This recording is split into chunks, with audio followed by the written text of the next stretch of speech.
ladies and gentlemen. We build on topics, whether conscious or cosmic. It's never nonsense, mega levels or microscopic. It's a Killah Priest project, AD control the rocket. Before we land the plane, many things we engage and explain. The unexplained, without mask. Welcome to the Killah Priest podcast. Killah Priest podcast. I wanna live in America. I'm looking over and I just see somebody said something about R.I.P. D. Blair. No, one of the professors. Welcome to another episode of Killah Priest Podcraft. I am your host, Killah Priest. I am Sheik from the Middle East. I'm almost there, so prepare. I say peace. And running the rocket, don't stop, is none other than AD Dizzle. What's good? Welcome back. It's gonna be a wild show. You already know. Let's go. Hey, Ed, on my side. It's Coach Solomon. What's good? Blessings to all. Hope y'all enjoying yourselves. And the wonderful, beautiful co-host. You know she's always coming through because she hears us. The lovely Napah Shadah. I don't know if she can hear us, AD. She should. Check 1, 2. Napah, can you hear us? She can't hear us. She's on. I got the volume is right. Yeah. Check 1, 2. Should be good. I hope she doesn't have us muted. Okay. Jesus? All right, I just said. Okay. Okay. It's one of those technical days. I had technical difficulties too. All right, let's see. All right, sure that's right. I got my lovely rainbow shirt on. Let's see if she get my message. Shout out to everyone in Podcraft. Let me make sure this is right today. What's good, man? What's going on today? Everything's off. It's no retrograde. No retrograde, right? Wait a minute. No, it says I'm getting a good connection. People can hear us. Yep. Okay. We hear the Podcraft hears us. Yep. She hears us? No, I don't think is she on it?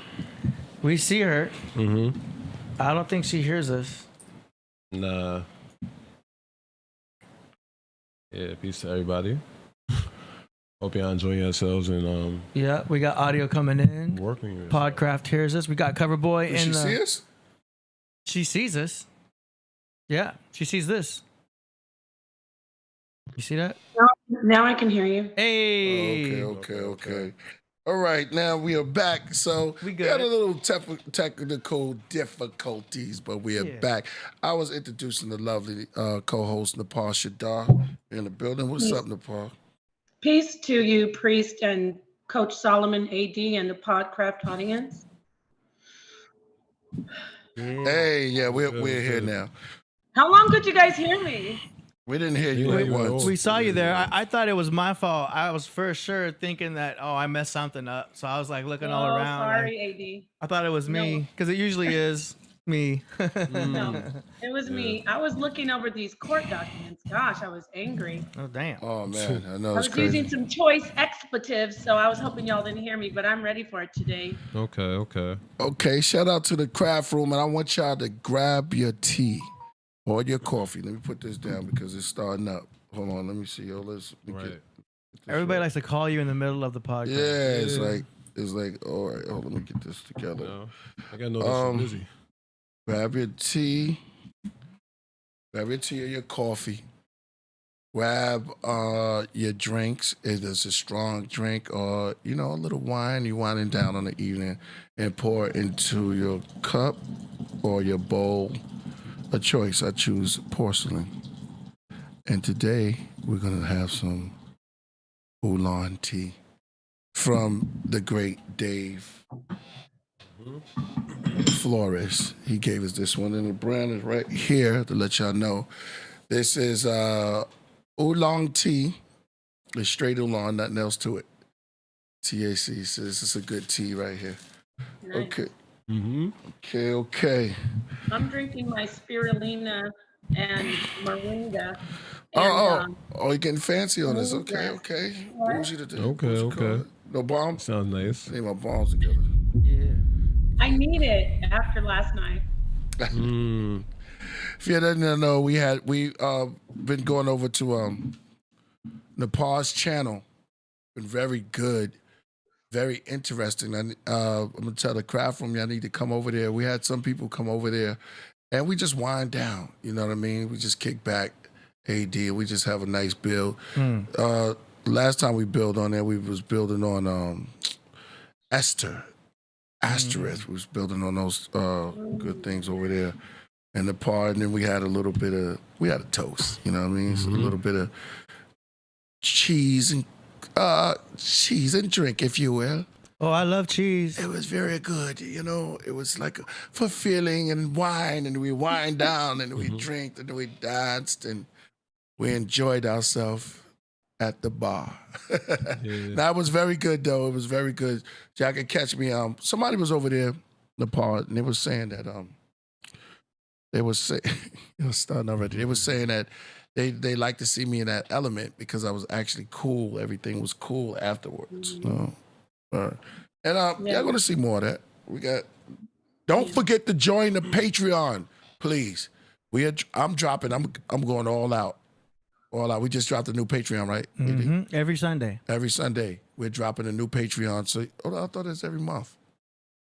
You said every week. Every week. Oh, every week. Okay, Yeah. That's too deep, right? Every month. Yeah, There's 2 hours. you already All right. got 3 lined up. Yeah, we got 3 lined up. And the pause with me, and we're talking about that stuff y'all want to hear. That stuff y'all definitely want to hear. So make sure y'all join. And that's a good thing. You ready? You on regular? Okay, I got you. All right. I don't know if to put my shirt on or take it off. Oh, I like that. I was gonna say it says be a decent human. Oh my, wow, That's all. beautiful. I just want everybody to read that. You know, You look like a trainer. Hey, that's what it is. That is. Shout out to Cover Boy. We dropped the single today. The single came out, Trainer, and that's why I do have that on. Shout out to Cover Boy. I see you out there. So we have the single that's out right now On all platforms. on all platforms. Trainer is definitely out. Worldwide. Worldwide. Friday laid to the side. You know what I mean? Yeah, Dave Flores said I got to join that Patreon. Oh, you'll love that, Dave. I'm telling you. And not only Dave, but all of y'all. I see 2 Hours says peace, Napah. 2 Hours says peace to Napah. Priest, that shirt says it all. Thank you. And as y'all, I was born in the building. Shout out, he said the Almighty and Soul, Killah Priest, Wise, Dome, Solomon, the Grand Architect, it is Architect D. Gem, Star, Napah Cafe, Rocketeers, Craft Room, and we're in the building today. And like I said, Trainer is out right now. Thank you, Eric. Thank you, Neo Matrix. I like the vibe that we're doing right now. A lot of people, they're feeling the energy. The energy is coming, is working up, man. I mean, we're eating heirloom tomatoes. You know anything about that? We can check my man, Chuck Morgan, to see when he's ready. Okay, let me get ready. Okay, we're gonna get ready. We're gonna go in today. Solomon is going to do Wisdom of Solomon today. Whether 15, 30 minutes, I don't know how it is, but we can chime in on Solomon. Do you want to say anything? So you know, I know I'm a very wisdom guy, and I'm very cool, and I'm very laid back, but I have very collected thoughts with myself, and you know, I like to talk about anything about the world, and I want to help better the world because as people, we're all messed up. And we got to do a lot of solutions and a lot of fixing. So that's what the whole journey about being life. So, you know, if you ever want to hear my thoughts on a particular topic or anything in general, you know, you can hit up my CashApp and I could get into some real deep topics and I can really build on that. So anything like that will help me. And yeah, there we go. So like, what we talking about today? Man, I mean, we went in yesterday. We was talking about like what we talk about on the Patreon here and there. Okay. Sometimes we get into relationships. Sometimes, and it doesn't necessarily have to be with the significant other. It could be with your children. It could be with your father. It could be with your mother. It could be with your sister, your daddy, your brother, your sister, them greens. You could be with any damn body. Your dog, anybody. Right. Did you almost say beans, greens, tomatoes? Right now? Yeah, exactly. It could be just as long as you are connecting and doing the right thing and elevation at the end of the day. Right. You know what I'm saying? It's a lot of things that's out of hand right now. Okay, hold up. Okay. No, let me get messages. Well, to elaborate on that, yeah.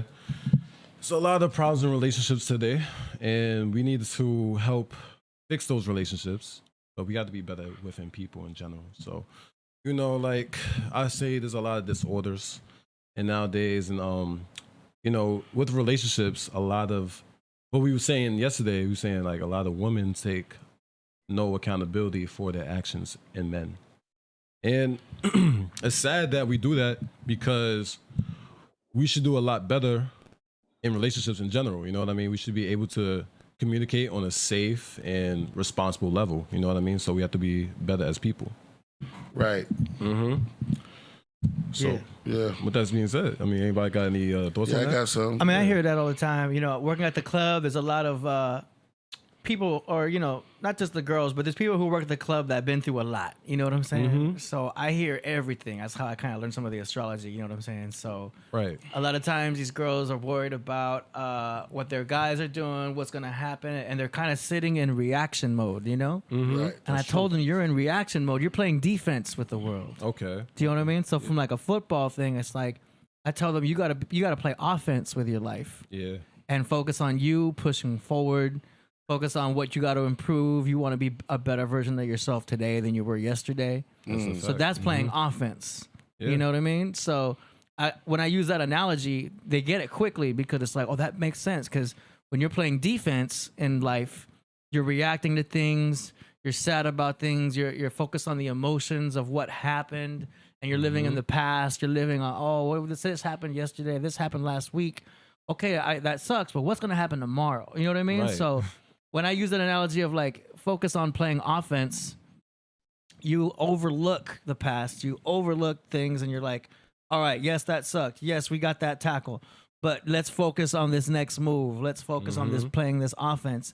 And for the girls, it's like, you know, if you notice how sometimes after a breakup, a girl will go get her hair done.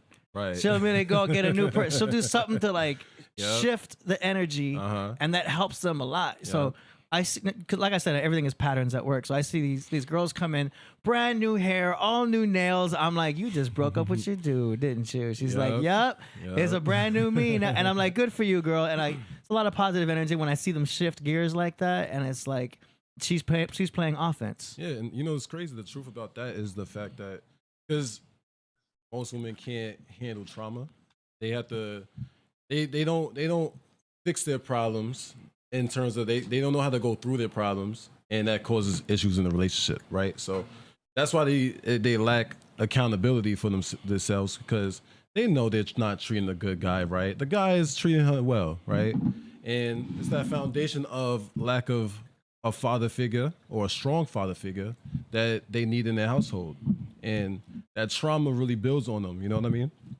So it's crazy how that messes up all their relationships. They make bad decisions over that. I can see how that situation would exist. Yeah, I mean it's trauma bound. Like, you know, a lot of I feel like women hold on to trauma, and the fact that they don't want to look at themselves in the mirror, you know, that's what messes them up. So that's why that accountability, you have to look at yourself and like look yourself in the mirror and understand that you could be a better person. You know what I mean? And that's the same for us dudes too. Of course. I always want to point that out. Like, Of you course.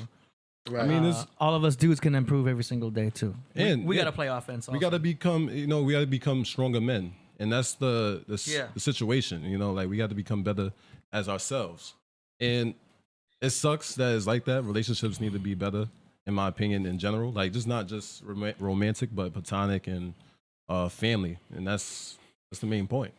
You know, Here's the thing. Building with both of y'all. For a long time, until now that we have internet and we have a way to express feelings and real emotions. And now you see a lot of men expressing their emotions for women who played into the system. There was a misfiring, a misunderstanding between the two. One is that a lot of women never been checked about, and especially black women, and American women, by their attitudes. And a lot of attitudes, because when you walk up to a woman, a lot of women today, and you hear a lot of guys, they'll say this, that when you approach them, not if you're an OG like AD, when you're approaching a chick and she's giving you a nasty attitude, off top, everything's a nasty attitude, instead of just saying, no, I'm with, with someone or somebody, it's don't speak at all. Right. Shoulder turn, or they roll their eyes. And that's unacceptable as I mean, it just messes up a person's whole day because they are bitter, or just showing, or there's just no respect for a person. Yeah, and it starts to destroy them internally. You know what I mean? Because eventually, all them hold up feelings about themselves starts, ruining their inner core, and that's what messes with their relationships with, most men. Because they have a lot of resentment for a lot of men nowadays, and that's sad because it's like, it's because it's that lack of male figure in their life, or that lack of strength in their family. You know what I mean? Right. And that's what they need. Like, they need that strength. Right. And since they had never been taught no real guidance, that messes up a lot of their relationships. Right. Right. So yeah, exactly. Yeah, it's deep.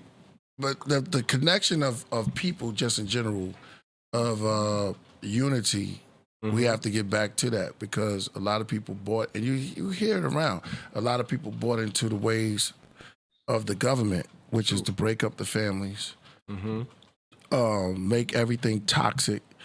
Never, us as men has never really had a chance to really express their pain and their feelings. And then you have, let me see, this very selfish side that the people that be push. So no one's have their love. It's just no love and unity involved with it no more. Yeah.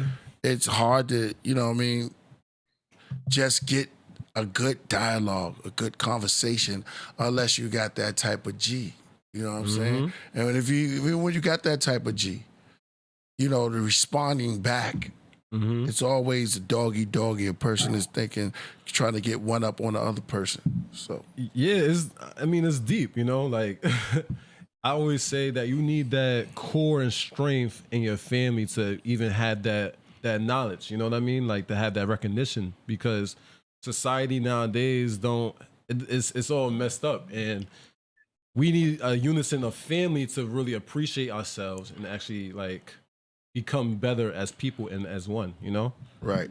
That's why I even say about like the strong male figure in a family could actually help women in their family. You know what I mean? So it's one of those things that like, it gets to me after a while. You know what I mean? Like, I want to help, better the world and better to help situations. Yeah, exactly. Yeah, exactly. Crazy. So that's the wisdom of Solomon, man. I mean, y'all make sure y'all hit him up.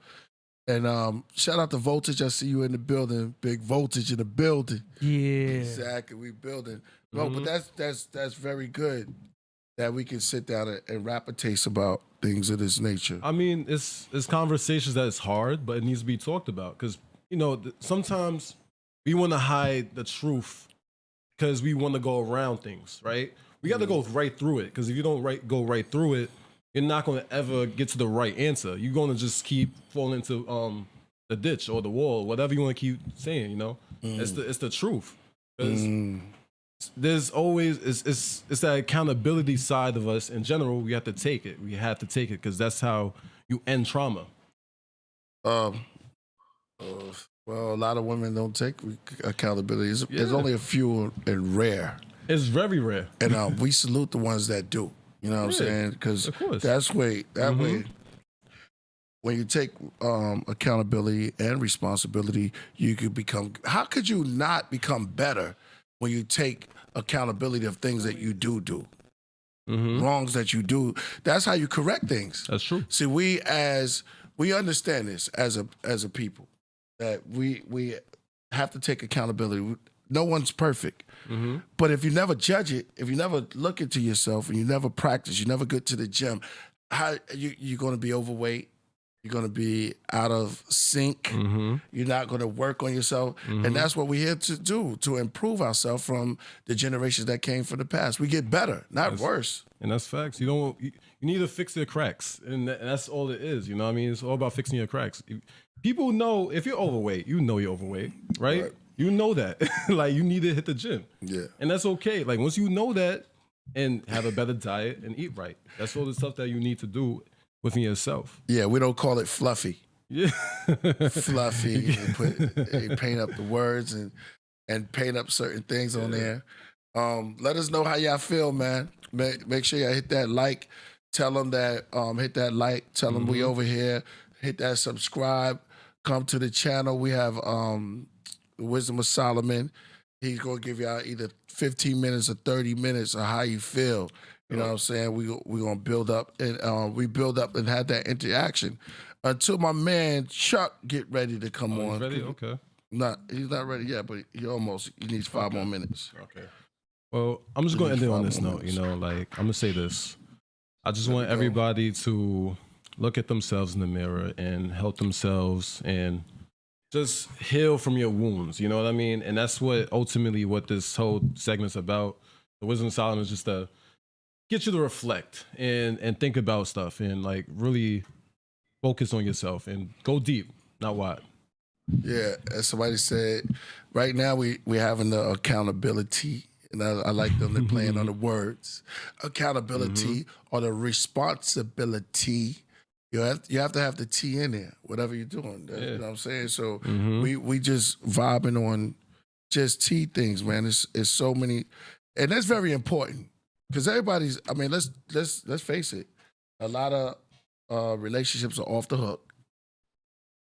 It's because of no accountability and the morals is getting out of control. Yeah. It's getting out of control. And nobody's perfect, right? Like, we're not perfect beings, right? You got to accept that. Like, the fact that we're not perfect is good, you know? That's what makes us human. I think, yeah, and also it also makes a pocket for pressure and for building. It makes you better. You know what they're saying? What doesn't kill you make you stronger. That's true. You don't want to just be in the same place, man. I mean, when you look at things, I always say do something different. Change it up, switch it up. You know, if you've been doing the same thing for over 5 years, you're doing it too long. It ain't working for you. Mr. Mega Man Fan says, strong words, Solomon. We all need to heal ourselves. Human education against lies. That is HEAL. Human education against lies. It's an acronym right there, Priest. I appreciate that. Yeah. What it says? Say it again. For heal. HEAL. Human education against lies. Hey. Yeah, man. It's crazy. Because education will lie to you. Yeah. Where's Napah? She is right there. Oh, there she go. Yeah, I've been sitting here for about 10 minutes. Hey, it was good. It was good. How you feel about that?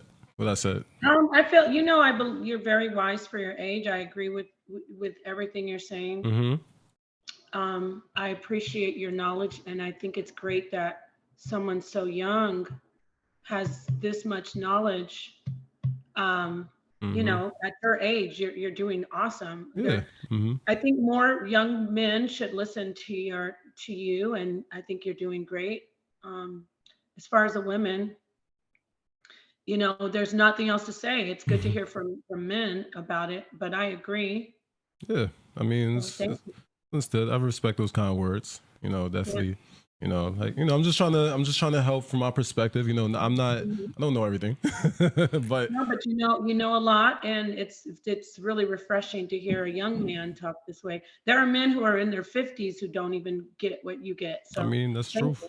Yeah, that's truth. The good thing about the name Solomon is that I'm a wise man. And that's peace. you. Yeah, that's omen nomen. Yep, that's You truth. become your name. Yep. Yeah, that's deep. That's deep. So yeah, man, that's how it goes.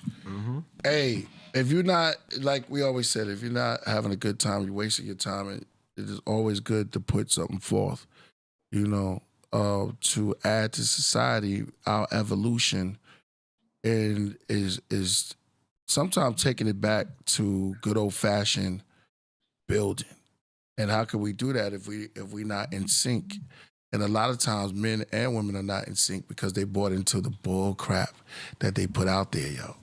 They bought into the bull crap. And I got a video on it. We're gonna show it that when it started. And then everybody, no more unchecked, what I want to say, I don't even want to call it knowledge, but unchecked discipline. Yeah. Undisciplined. Yeah. Unchecked moral, it turns into cancer, turns into bad. If you don't check on your tooth and your tooth is hurting, and you just don't check on it, what happens to the body? That's truth. Yeah. That's truth. Super chat right here Let's go. from Mr. Miragi. He says, "We're all artificial intelligence." That's that. Yes, indeed. That's true. That's true. Shout outs. Yes, indeed. No. Oh. Yes, indeed. Yes, indeed. Okay. Let me see. That's all. Let me see. Okay. What y'all got to say about it, man? We just building out. Billy Carson is coming in a minute. I mean, my bag. I said Billy Carson. I mean Chuck Morgan. My bag, man. Okay. My bag. I'm sorry. It's a lot of Billy stuff. Carson sending you some telepathic messages from jail. Yeah. He's locked up? I thought he was. He's not. I don't know about that. That's what the rumor is. I don't know. Maybe he isn't. I thought he was. Get out of here. Did you tell me that, or who told me? I didn't tell you that. No, Maybe I you think saw the something. internet said he was arrested. Maybe he's not. Well, Yeah. shout out to Billy Carson. I have no problem with him. I just thought I thought I saw recently that he was in jail. Before. I think that they pulled up something from before or something like that. There's a lot of controversy going on. I don't know all about that. But Okay. Okay, my man Chuck is ready. Hold up, let me see. He's got the link, right? Could you? Want me to send it to you? Yeah, same. Yeah, send it to me.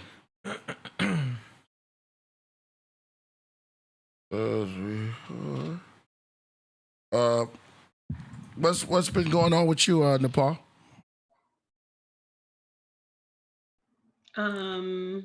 As far as what? Life.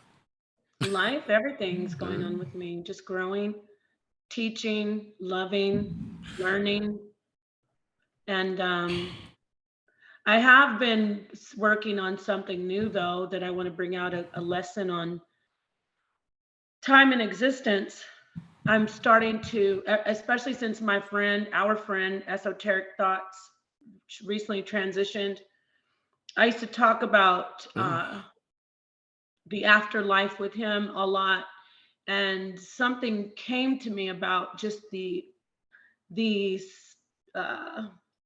existence that we're in. There is no past, there is no future, there's just this present, and we're just all experiencing one present moment. So I'm doing more research on that just to get information together and put out a lesson on it. It's something very exciting just to know that we all exist in just this moment. There really is no, and time isn't linear. You know, when you think of time, we think of a line going from our birth up to here, present, and then up going to the future. But it's really all just, when I keep doing this, because you can think of it as stacked moments moments experiences stacked upon each other, Mm-hmm. but all at one moment. It's really exciting when you think about it. Yeah, that's deep. Yeah, past, present, and future. You know, it's the time of growth. Yeah. Yeah, that's a beautiful thing, though. Time is an illusion. Mm-hmm. Yes, it is. It's a construct. Mm-hmm. So that's what I've been doing lately, and also putting together my lesson about Jezebel, comparing and contrasting Jezebel to King David. Okay. Okay. That's going to be a good one. Sorry. Okay, I had to send a link to my man Chuck. It's gonna be real good. But that's a good thing. Yeah, that's good. Yeah, anytime that you elevating, it's always good, and keep the elevating going, and keep those constructs and different things going. That's what we talk about. Mm-hmm. I've been having a good time. Just been and getting back to what made everything happen.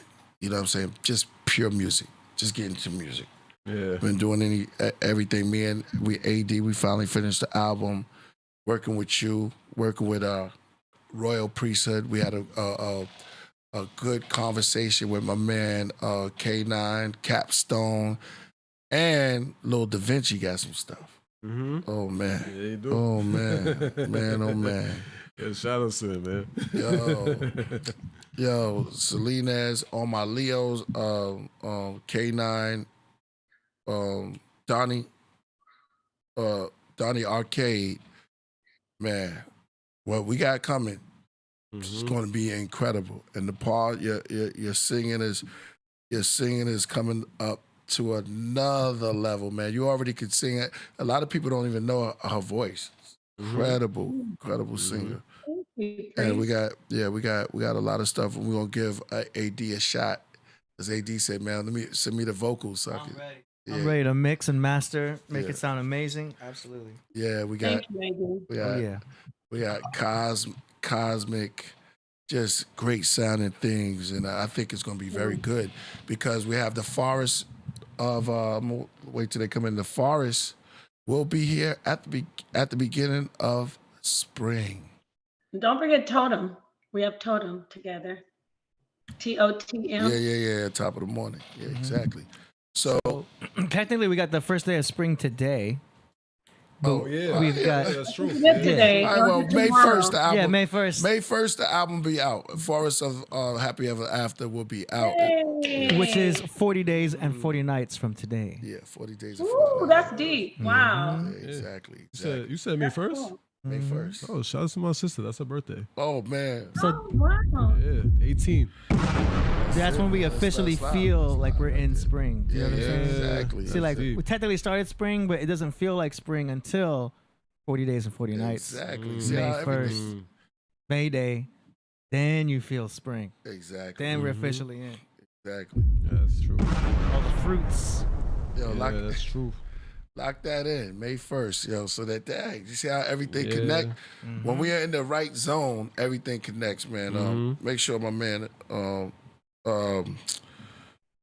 make sure my man Chuck is, still, hold up. What is this person? You know what? Nothing. I'm talking to myself. All right. So, yeah, so we expending a lot of stuff in there. Let me see. What y'all dealing with out there? Shout out to Voltage once again. He said Brownsville bully Sean Price. Everybody saluted him for his birthday. It was somebody else's birthday this week. Who was it? Something else. Hey, it was a whole bunch of stuff. Well, today we're gonna go in, man, because I know they're doing some march when I went on live late at night on the Napah's channel. It was so funny. It was so many people start coming in and start adding on. And AD, you miss your man from Africa, the flat earther. He came in like, Okay. yo, the earth is flat, and I'm gonna prove it, man. I'm telling you, Hey. I'm gonna prove that the earth is flat. And he just kept, he never How got. many stars are in the sky?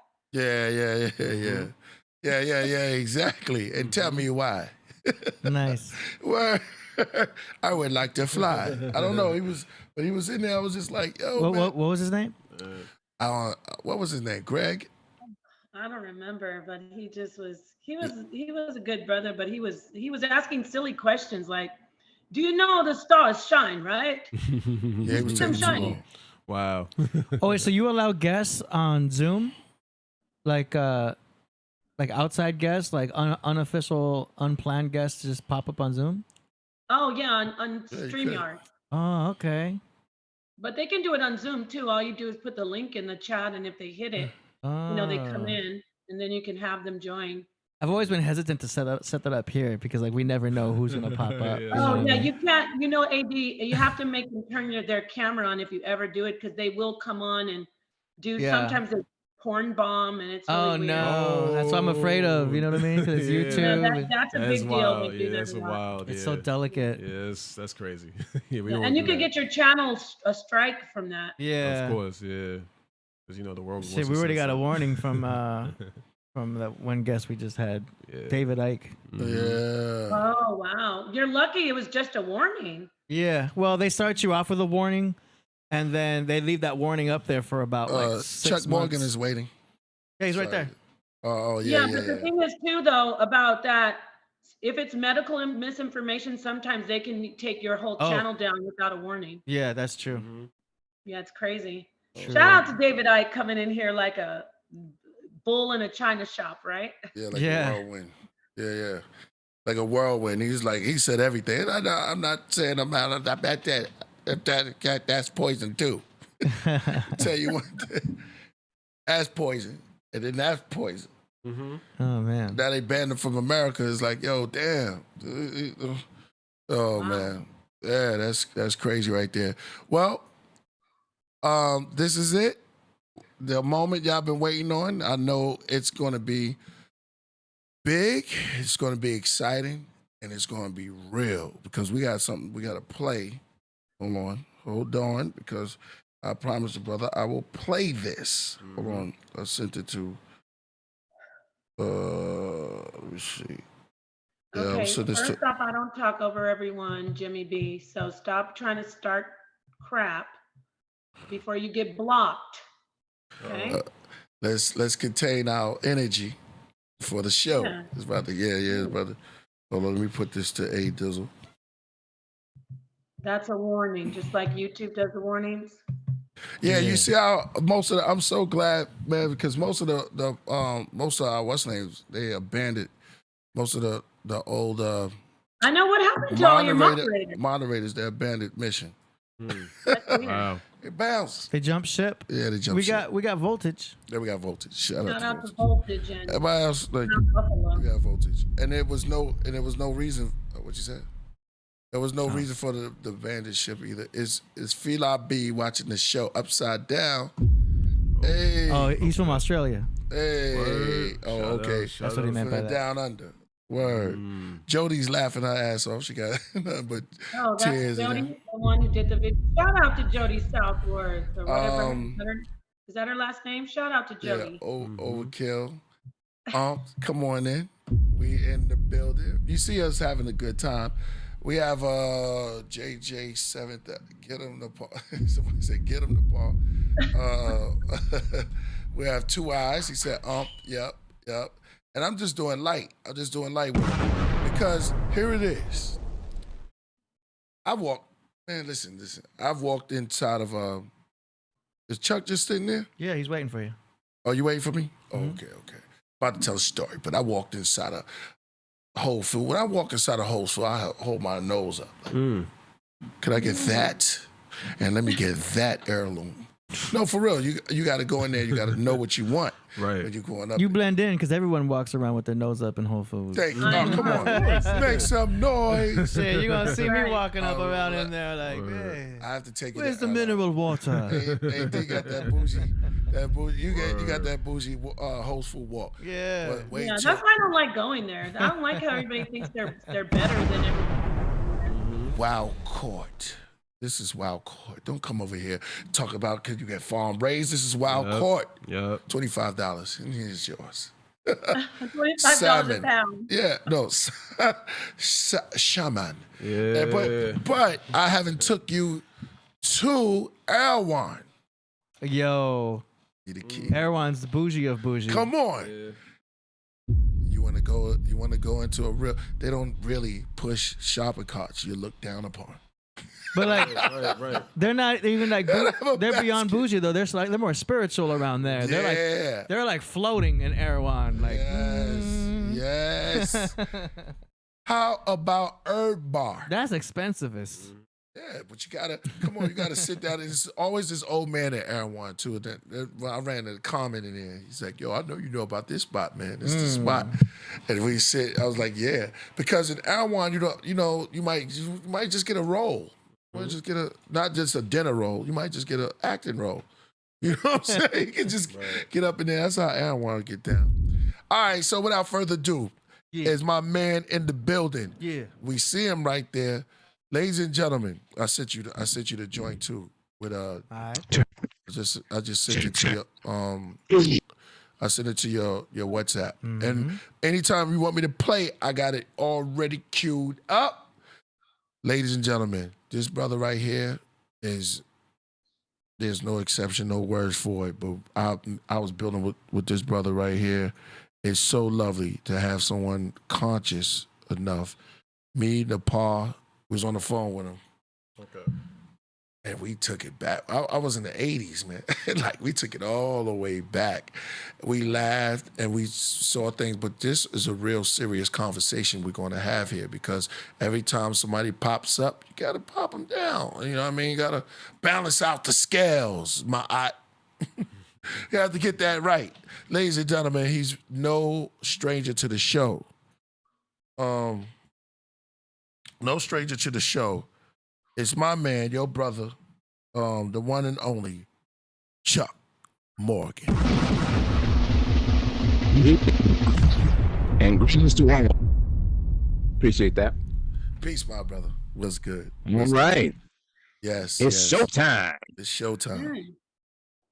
Last That's week. right. Yes. Good. So glad you could be here with us, Chuck. Thank you so much. Appreciate you. And Howard. Glad to see you. Yes. Last week, we had Nuwapians on and Nepal had her hands full. She was up there like this, battling. Boom, boom, She boom. did a good job. I think she did a great Thank job. you. Thank you. Yeah. Mm-hmm. Okay. All right. But Yeah. today, All right.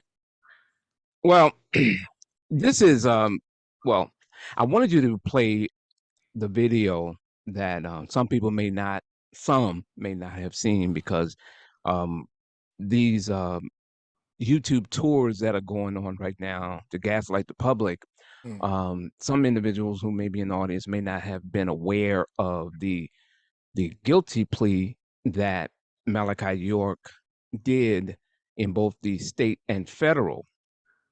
And so the video that I was hoping you'd play was Got it queued up, my brother. Got it queued up. Okay. Perfect. Was from the state guilty plea. And that's the one that most people are familiar with and have seen so far. But then again, there are some who haven't. And I was hoping that if you put that on, that'll kind of segue into the presentation. Let's go, AD. Here we go. Truth tellers.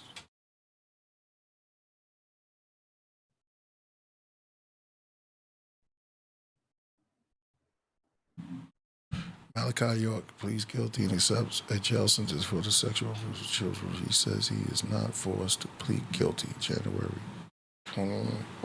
Let's go.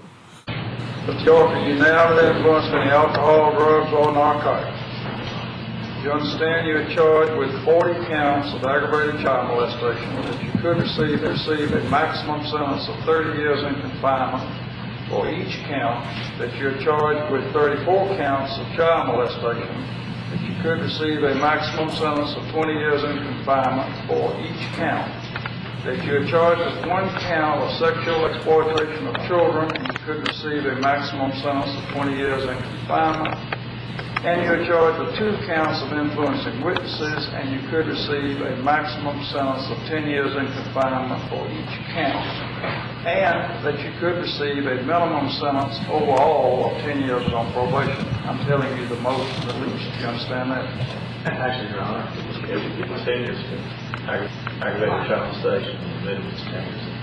But some of them would be 10 years. You understand that?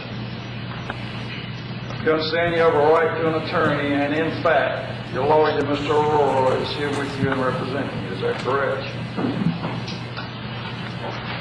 I'm going to inform you of certain other rights that you have, Mr. York, and inform you of the fact that if you plead guilty, you give up these rights. You have a right to trial by jury. You're presumed to be innocent. You have a right to confront any witnesses the state presents against you. You have a right to subpoena any witnesses you want to appear and testify for you. You have a right to testify and offer other evidence if you want to. You have a right to the assistance of an attorney during a trial. You have a right not to incriminate yourself. You have a right to plead not guilty or remain silent, not in any plea, and in either case automatically obtain a jury trial. You understand these rights, and understand if you plead guilty, you give up these rights. You heard the recommendation the state made. Is that the recommendation you understood the state would make? Did you, in fact, do what the district attorney, Mr. Bright, told me you did? How do you plead, guilty or not guilty, as to all the indictments that were cited by the district attorney? Did anybody force you or threaten you in any way to cause you to enter this guilty plea? Did anyone promise you anything to cause you to enter this guilty plea? Are you satisfied with the services of your attorneys, not only Mr. Aurora, but your other attorneys? Were you able to hear and understand my statements and questions to you? He's under oath, let him enter his plea. Your Honor, we've drawn up this withdrawal of not guilty plea, and your guilty plea, and it comes down to the defendant case, withdraws his plea not guilty in this case, waivs his constitutional rights to plead guilty as charged with offenses of. I've already enumerated those on the record. They're the same ones I've enumerated on before, Your Honor. I signed on behalf of the state. Baskin signed on behalf of the state.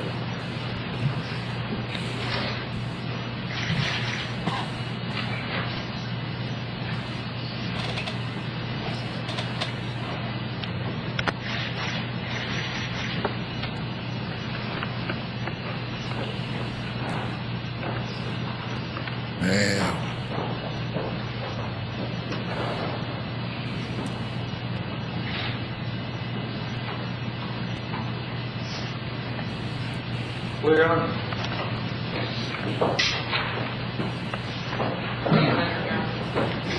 Malachi York, I find you plead guilty was freely, voluntarily, and knowing manner. There was a factual basis for your plea, and I accept your plea. Wow.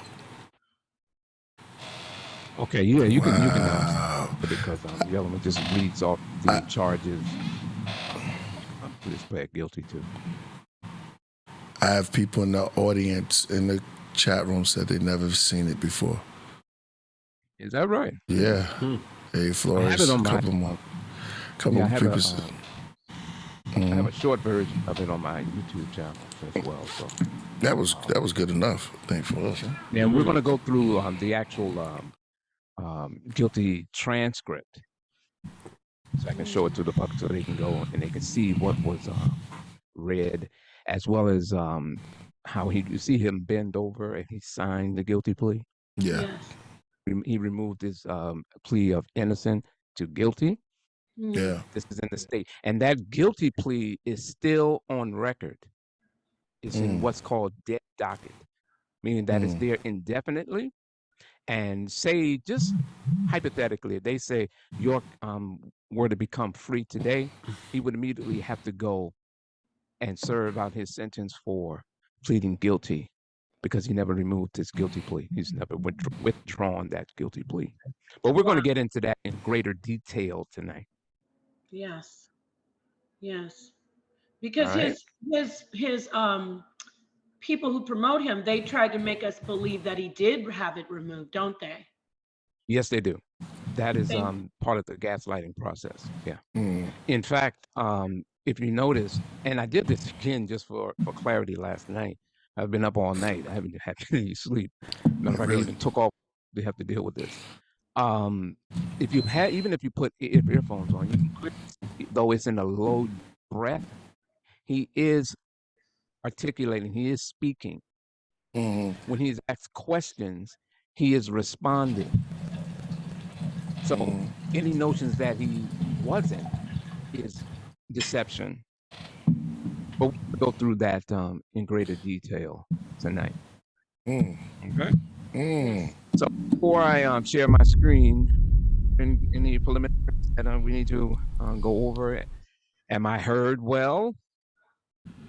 Nice Yes. and clear on this end. Nice and clear. Nice and clear. Oh, Great, man. great. Let's get It's this. 3 p.m. here on the island, so What island are you on? Oh, Hawaii. I'm on- You're in Hawaii. yeah, What island? yeah. Maui. Maui. Oh, wonderful. I love Maui. Yeah, it's a beautiful place. I've been here and haven't been able to get off yet. Nice. Very Now, nice. that's How my long have you choice. been living, just not to get too far, how long have you been living in Maui? Since about 2007. Oh, that's wonderful. Yeah, 2007. Mhm. Okay. Look at this. Chuck is a cop. I wish. Killah Priest is disappointing. Yeah.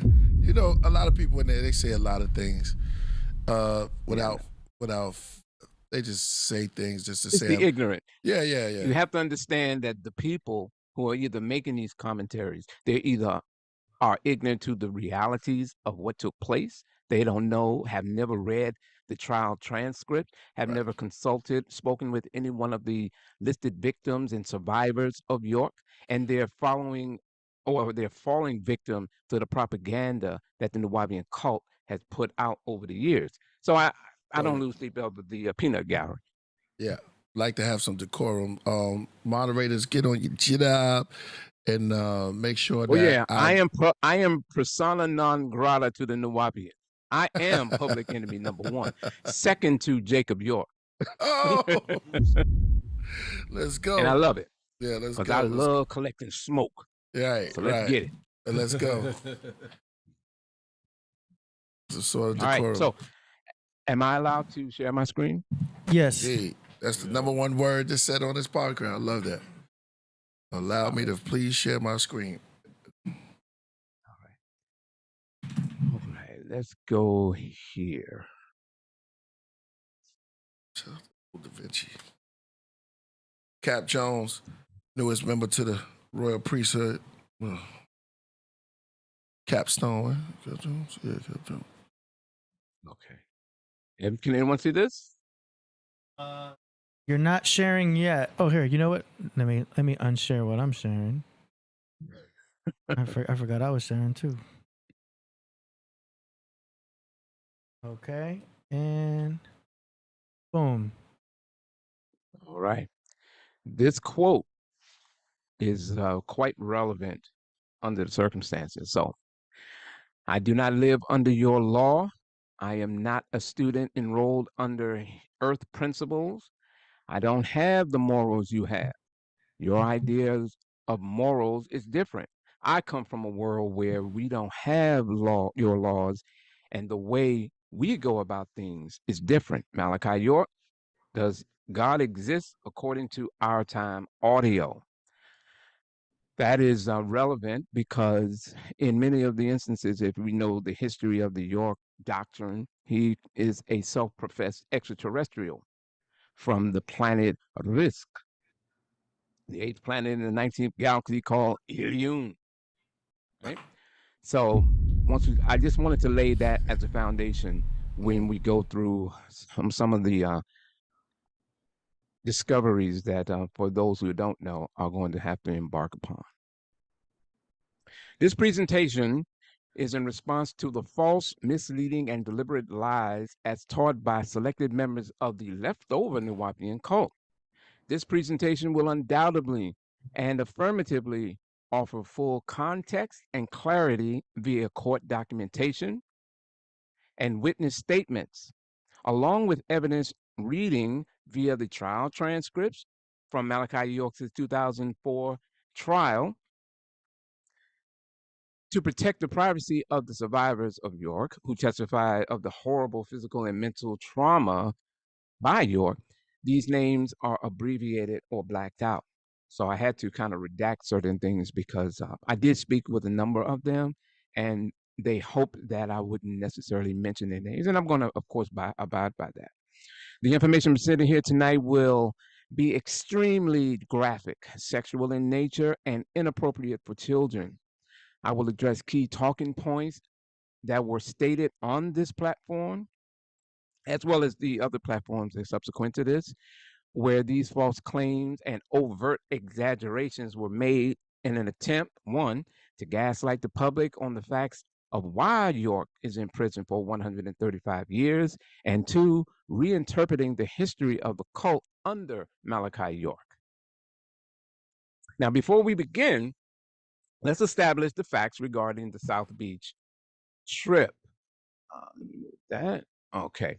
Those who went to South Beach, Florida were Jacob York, Nicole Lopez, Habiba Washington, Nuh, Rashid, Karima, Lemuel, Esther Cole, Farah Muhammad, Leah York, Fatima, and Ithi.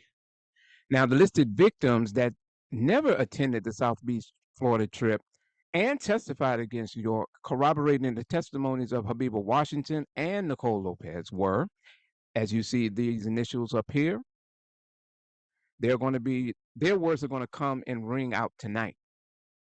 These survivors of York attested to nearly the same testimonies of both Habiba and Nicole Lopez of child sexual abuses. This is well documented in the trial transcripts.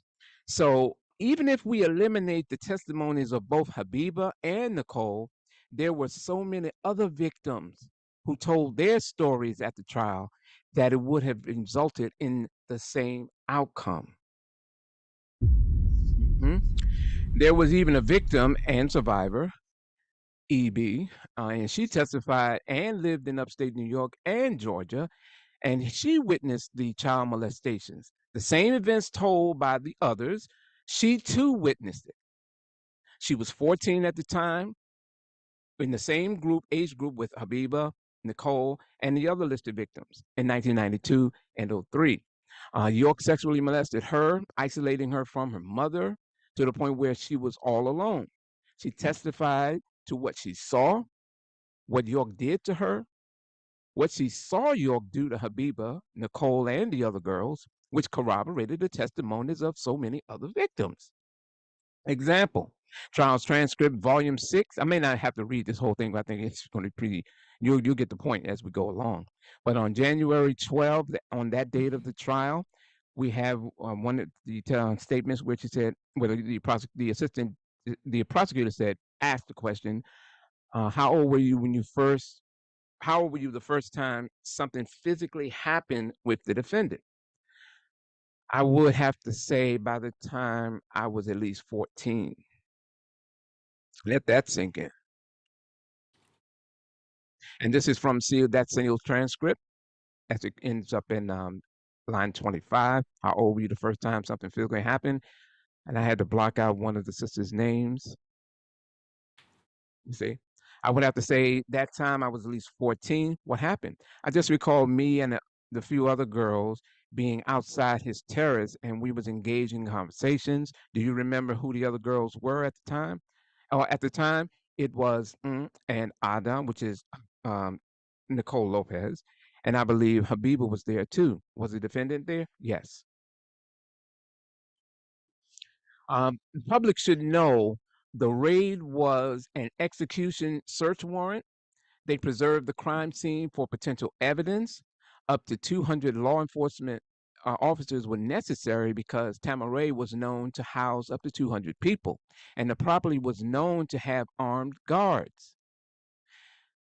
The FBI witnesses generally testified to chain of custody or various seized items from various places on the land, and execution of the search warrant and the arrest warrants, etc. The trial transcripts were under seal to protect the identity of the then minors who testified. Judge Eugene Lawson recused himself, and I think it was May or June of 2003. He rejected York's guilty plea, and Judge Ashley Royal would become the next judge to preside. DFACS, this is important to note, DFACS, there were proceedings to determine if the parents, because DFACS were the people who came in and got the children that were listed and took them into protective custody. Okay. And the parents of those, there was a hearing for the parents to determine if they had a proper living environment for the return of those minors. That's what that was about. And York was sentenced to 135 years in Leavenworth, Kansas, not Colorado. York had administrative violations against prison officials and staff, which resulted in a transfer to a maximum security prison, which is in Colorado, which we know as Colorado Supermax. And hearsay testimonies were blocked, such as Damon Pryor, which is known as Basil, or he runs around now claiming himself to be Damon York, and Farah Muhammad. Okay, so here's just a list of the listed victims who testify in the federal case. Yeah. All right, so let's begin with the claims made by the Nawapians, those cult members, as they appeared on this platform. I did a timestamp to mark the sections where their statements can be verified. So, first one. At 9 minutes, Dr. York, over an 8-year period, had sexual relations with these individuals 1,200 times a year for an 8-year period based on the allegations of the alleged victim's testimony. This number was created by Nawapians as an after the trial talking point based on frequency of acts attested to by the listed victims. It's an exaggeration used to marginalize the listed victims' testimonies and takes attention away from the fact that York has over 100 or more children by multiple women, and at the time, underage girls. It was a deflection tactic, and people need to put that in their minds. Yes, Malachi York. Now, some of his children did die over the years, but as we had on the record, he had officially 101 children. 100 babies. Let that sink in. Whoa. Yeah, that's crazy. Wow. Go ahead. If you, I'm just by the way, reacting. if you need me, if you want me to pause, He's please say tripping. so, and I'll be more than happy to. I do want to jump in. We Thank gotta you let for that saying sink that. in. Yeah, that's a lot of babies. Chuck, that list you showed us at the beginning with the initials of the victims' names, that's way more than what these Nawabians were on here trying to claim it was only 2 or 3 people, right? Exactly. Thank you. Thank you. Exactly. And they purposely did not mention specific individuals as well. Because we're going to get into that, and you're going to see why. We got a super chat that just popped up. Do you want to read that first, or? I read it. You know. Someone says, Bro Conchu says, we wrote the biography on Malachi York. We wrote a whole section on Chuck Morgan and his slander. Send me the link. I think he's talking about the Zoom link. Yeah, he's making reference to the book called Gaslighting from the East, where I had to do, because I hadn't even looked at it, because, Nawapians are irrelevant at this point in the world. But because someone was brought it to my attention, they said my name, which I'm happy that they put my name in there so that I can get more notoriety for the website. I addressed 4 sections of the book, and it's on my website, where they made some statements that clearly they didn't know what they were talking about, whoever put that book together. And even at one point, let me give you an example. At one point, before they had to change it, they said that you remember the statutory rape case that Malachi York had, right? Oh, yeah. Right. Yes. Now, this is what they said. They said that, and if I need to, I'll pull the article up. They said that York wasn't the one who molested an underage girl. He was the one who was molested. And guess who they said the person who molested him was? Are you ready for this? Come on. They said that it was Nepal. You're familiar with the Ronettes, correct? Oh yeah, I love them. What's this? She did. They do "Be My Little Baby," Hey, my right? baby. That's right. That's right. And they tried to tell us in that book that the cousin. I should pull the article I up. remember that. I interviewed one of those Nuwapians who tried to tell that story. That was They ridiculous. tried to say that she molested him and that it was consensual. She was 18 and he was 15, and that the mother caught them, and then she blamed York, and York got arrested for molesting her. Do you see how stupid that is? But I took what they had in that book, Gaslighting from the East, Right. and I showed how they didn't know what they were talking about. And subsequent to that, they had to change that up on the Amazon. On the Yeah. Amazon book thing, but I did that with several other articles, which Yeah. pretty much marginalized any intellectual significance that book had and its intent. Right. You got the chat room on fire right now. Yes, The I Wappies told are you, boy, breaking I'm through a the door. smoke They gatherer. said, Priest, how could you know I got to stop? How could you face this? Where was you last week? They said, Yeah, Ghost That's Dog right, TV. Shout out to boy. Ghost Dog TV. Shout out to, he said, why Yeah. did Chuck come on last week? Because Chuck was having technical difficulties because of the weather that we had here. And also, I felt, why don't I give these bozos a chance to just, shoot their little thing off, and then I'll just come back later on and offer a rebuttal, because that's one of their favorite talking points, a rebuttal to the slanderers. Let's get it on. All right. Thomas Dillon. Now,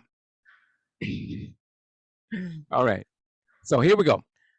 In 9 minutes, 51 seconds. If you're familiar with the case, you understand the conspiracy that the case was put together by Jacob York and his girlfriend, who was Nicole Lopez.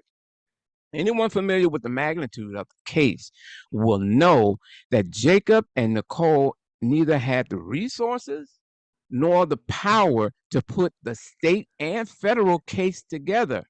Mm-hmm. Nuwapians are on public record saying Jacob and Habiba put it together. Jake took her to law enforcement. Then, on the other hand, they say it's Jake and Nicole. Yeah. Now, the case, now in 11 minutes, well, I'm just going to say the case came about from a trip to South Beach with Jacob York and a lot of alleged victims. That's what it said. Now, this is the Nuwapian Conspiracy Theory 1. Assistant DA Moultrie, in his closing arguments, dismissed this claim. The defense weighed heavily on Jacob York as being the mastermind of the case and leader of the conspiracy, but never subpoenaed him. They never took Jake to get on the witness stand. And if Jacob was the core root of York's entrapment, then why didn't they subpoena him? They had subpoena powers. We know this because Agent Patrick stated that I can give him a subpoena. January 13, 2004, transcript 1917-10, but chose not to use it to have Jacob testify. 20 years later, they continue advocating that debunked conspiracy theory because Jacob never appeared in court, and they can't understand why. Jacob York equals scapegoat. This conspiracy theory was put forth by the administration back in 2004. York was the one behind it.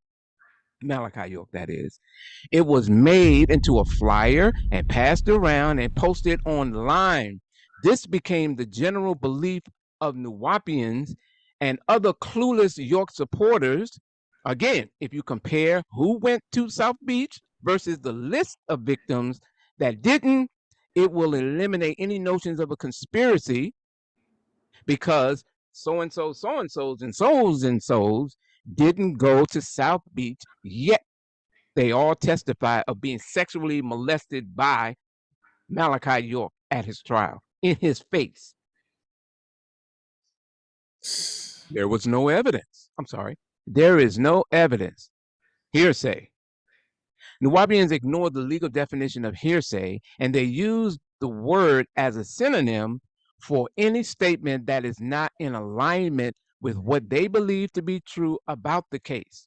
Hearsay, secondhand evidence in which the witness is not telling what he or she knows personally, but what others said to him or her. A common objection made by the opposing lawyer to testimony when it appears the witness has violated the hearsay rule. Source law.com, Law Dictionary.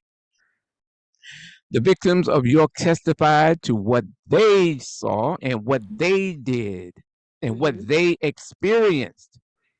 Attorney Adrian Patrick objected to anything he felt wasn't firsthand accounts.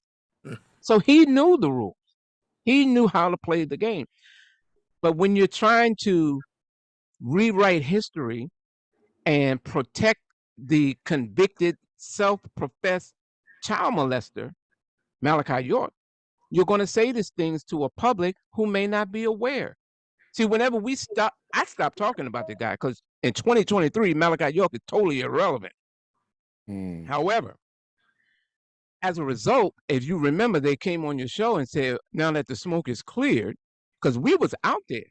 Remember, shortly after the trial, there was the brother Anpu. He was out there. We had victims who were going on social media defending themselves. And then it died down. Then I popped up on the scene on what we were talking, it's more like a second wave. And we went all over the social media, media sources to get the point across and defend the names and honor of those children who were just babies at the time. When I say babies, I mean minors, the legal definition. You see, because nobody else was out there protecting them at that time. And you had the cult going out, dogging them, just attacking them. Even, listen to this. They didn't even know, according to Nuwapian cult members, these listed victims, which I call survivors, didn't know who was molesting them. Oh, wow. You follow that? That's they crazy. didn't know who was molesting them. But the Nuwapian cult members say, no, it wasn't York who was molesting. It was Jacob. It was Habiba. It was Nikki. It was everyone except the mastermind, Malachi York himself. So the elephant in the room is always ignored by the cult. Let's go on. That's deep.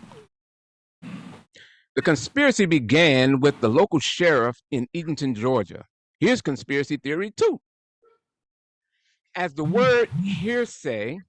the word hearsay, Nuwapians misuse the word conspiracy and take it to mean anyone or someone against us. The engagements with the sheriff were due to planning and zoning building violations committed by Nuwapians. It stemmed from 1999, and the sheriff was involved with code enforcement and zoning inspections. There was no conspiracy there. Nuwapians violated standing zoning regulations. An example is Ramesses Dance Club. Ramesses Dance Club, which was permitted as a storage silo facility only with limited electricity for storage lights. But the silo was converted into a full-blown club with a restaurant, bathrooms, stage, DJ booth, VIP seating, shopping area. All of this was in violation of what it was permitted for.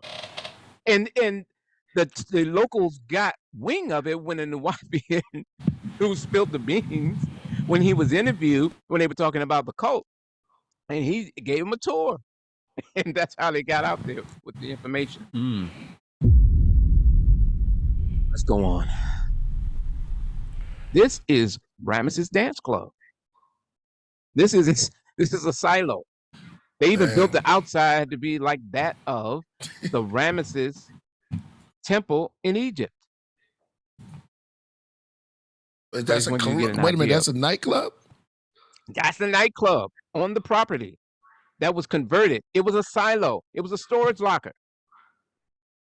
They chopped it up and turned it into a club. Wow. And I remember because we attended its opening. It was ladies free before 5. What? Huh?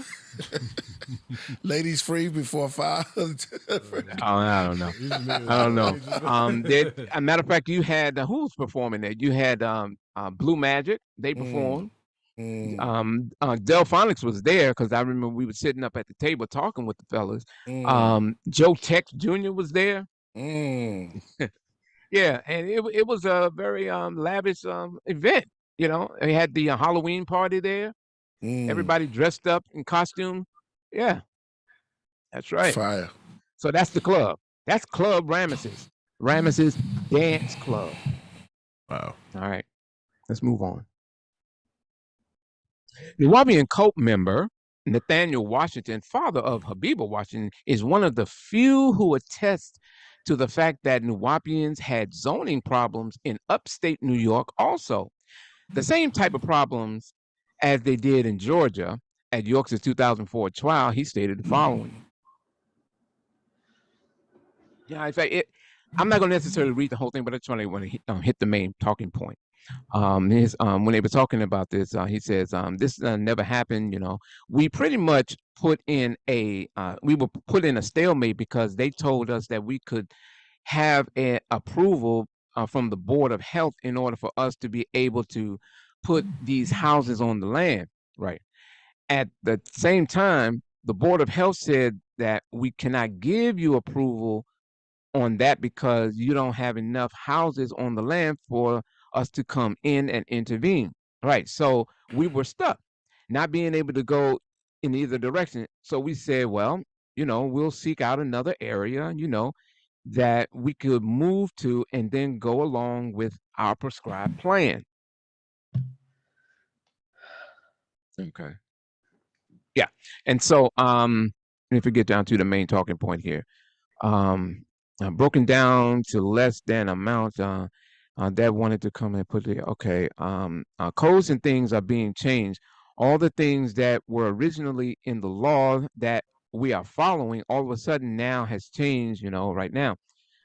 So here we go again with the problem. So he was making a point that the problems that he was having in upstate New York, like where he said the planning board and stuff like that. So we had our plans and print, everything drawn up. Question. And was this for family housing? Yes, sir. It was. And it was presented to the planning board. And lo and behold, here we go through the same problems again. You know, the amount of houses we put on and the hand and are negated. So he made that point, and you know that's a valid argument. But you know you should have known that because you're in a state and you can't just have it your way. But York, being you know the narcissist, he just said we're going to do what we want to do anyway. Forget what the officials say. So you know you can do that, but then you got to deal with the consequences. So there was no conspiracy to take York or the land. The problem started when the Nuwaubians couldn't get their way, resorting to repeated violations, which brought about zoning problems in Georgia, as well as upstate New York. These allegations started from a letter that was written from an individual in 1998 to Putnam County. Well, why didn't you just name who the individual was? We all know. This Nuwaubian conspiracy theory number 3, Pauline Rogers wrote a letter in 1998. This is documented in public where she stated this on the Montel Williams show. It was she who set the investigations in motion that had she not, it's possible that York would still be out sexually molesting a whole new generation of kids.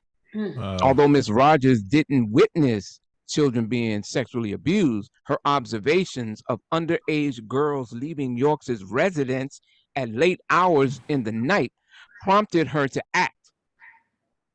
Ultimately, her suspicions proved to be fruitful and forthcoming. Let's read what she wrote. I read the article, Racial Legal Issues Cloud Egypt in the Atlanta Journal-Constitution, dated Sunday, September 20, 1998, concerning the Dwight York cult.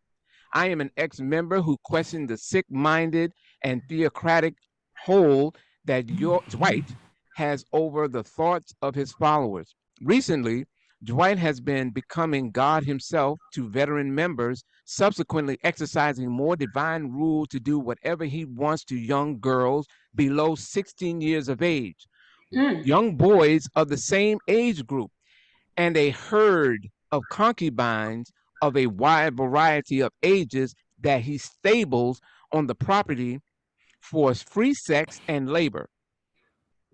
These facts, until very recently, were very closely guarded secrets. Even amongst the residents of the compound, few knew how often and with which adopted daughters York was having sex with, or having sex. Well, now they are pregnant.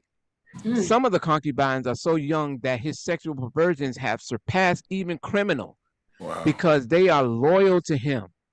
They may well deny all these things, but science will not tell a lie. That's right. Children with children should be tested for paternity. Girls that are now 18 years old that have children more than 5 years old are examples of Dwight York really is to the compound members an abuser. Of course, the young girls who are not pregnant yet should be tested for sexual tampering. Children's services will surely find that they have been penetrated by a full-grown man or male. No men on the compound are allowed unsupervised communications with Dwight's concubines unless he is the law, an outsider that York has to impress or deceive, or a relative of the girls in question. Strangely enough, many support the abuse and are very skillful. Line of questioning is necessary for first establish that there was not any prolonged unsupervised exposure to any other of the compounds as males that York may trod upon. His twisted affair will be unmasked when the GBI went to the compound. He was informed beforehand that they were coming, and busloads of young boys and girls were temporarily shipped to Macon, Georgia, to mask the overcrowding and rape. Please save the children. My ability has been exhausted from trying to advise some of the girls who have left the organization to speak up. We are afraid. We feel alone. We need help. Can I comment on this a little bit? Wow. Please. It's going. It's going right now. It's crazy. All right. What we're reading, everyone, just to get this in perspective, you see where Chuck read where the woman who was pleading for outside help, Pauline, you see that they were already doing what they're doing now, working as hard as they could to protect a child predator. It's nothing different. That's all I wanted to just interject and put into perspective. Thank you, Chuck. I appreciate it. Thank you. Pauline Rogers didn't attend any trips to South Beach, Florida. And she wrote this letter years before Jacob York's name ever came up as some conspiracy to take down his father. So who were the co-conspirators working with Pauline Rogers when she wrote her letter as a concerned mother back in 1998? As of 2023, no Nuwaubian cult member has ever provided evidence, experience, nor a reasonable answer to this question. Yes. They can't. Go ahead. Chuck, you're on fire right now. You get emotional about this because, you know, it's just not fair that these people are being tormented. Even Nikki, I mean, listen, these people are going out calling people pedophiles, taking their Facebook pages, making fake accounts, and going into their friends. And they did this to Jacob York, went to his celebrity friends and started saying what they want him to say, lying on him, making claims that he molested this child, that child. in the York case, but they don't have any criminal cases against Jacob York as it related to any of the victims or the listed victims in Georgia. It's crazy. Whatever happened to the evidence? And they're blaming Nicole, saying she's the one who did the child molestations, right? No, we'll get into that. We're going to get into that. We got to clear this up. Damn. All right. That's wild. So the state case is dead docketed, meaning he would have already served that time. Dead docket is another phrase that Nuwaubians are clueless on its meaning and its proper use. Dead docket is a term used when the prosecutor wants a case to be postponed indefinitely. The case is not dismissed. First, it is important to understand what a docket is in the legal system. The docket is the list of cases the clerk of the court maintains. Once a case has been moved to a dead docket, the case will not appear on a judge's docket unless they order it to be placed back on the active trial calendar. In summary, dead docket is a list of inactive criminal cases that have not been terminated. Many cases remain there indefinitely without any further action. So any Nuwaubian cult member saying he would have already served that time is lying, and they lied to you on this platform. If you don't believe me, check it out. Go to any law dictionary and look up dead docket. The witness list, over 200 witnesses that are FBI agents. Nonsense. There were only 49 witnesses that testified for the prosecution in the case. Another lie. Yeah. These people are habitual liars. You got to acknowledge that fact. You can't trust nothing they say because they came from York. Right. It's a fallacy, a lie to assume that over 200 FBI agents testified as witnesses at the trial.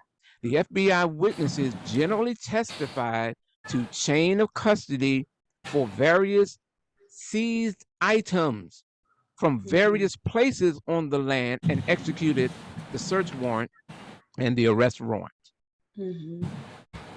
It's simple law 101.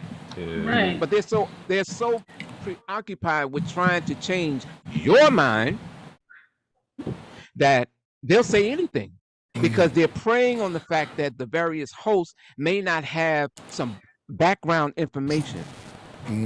That's what they're doing. They're playing with you. They played with you on this show.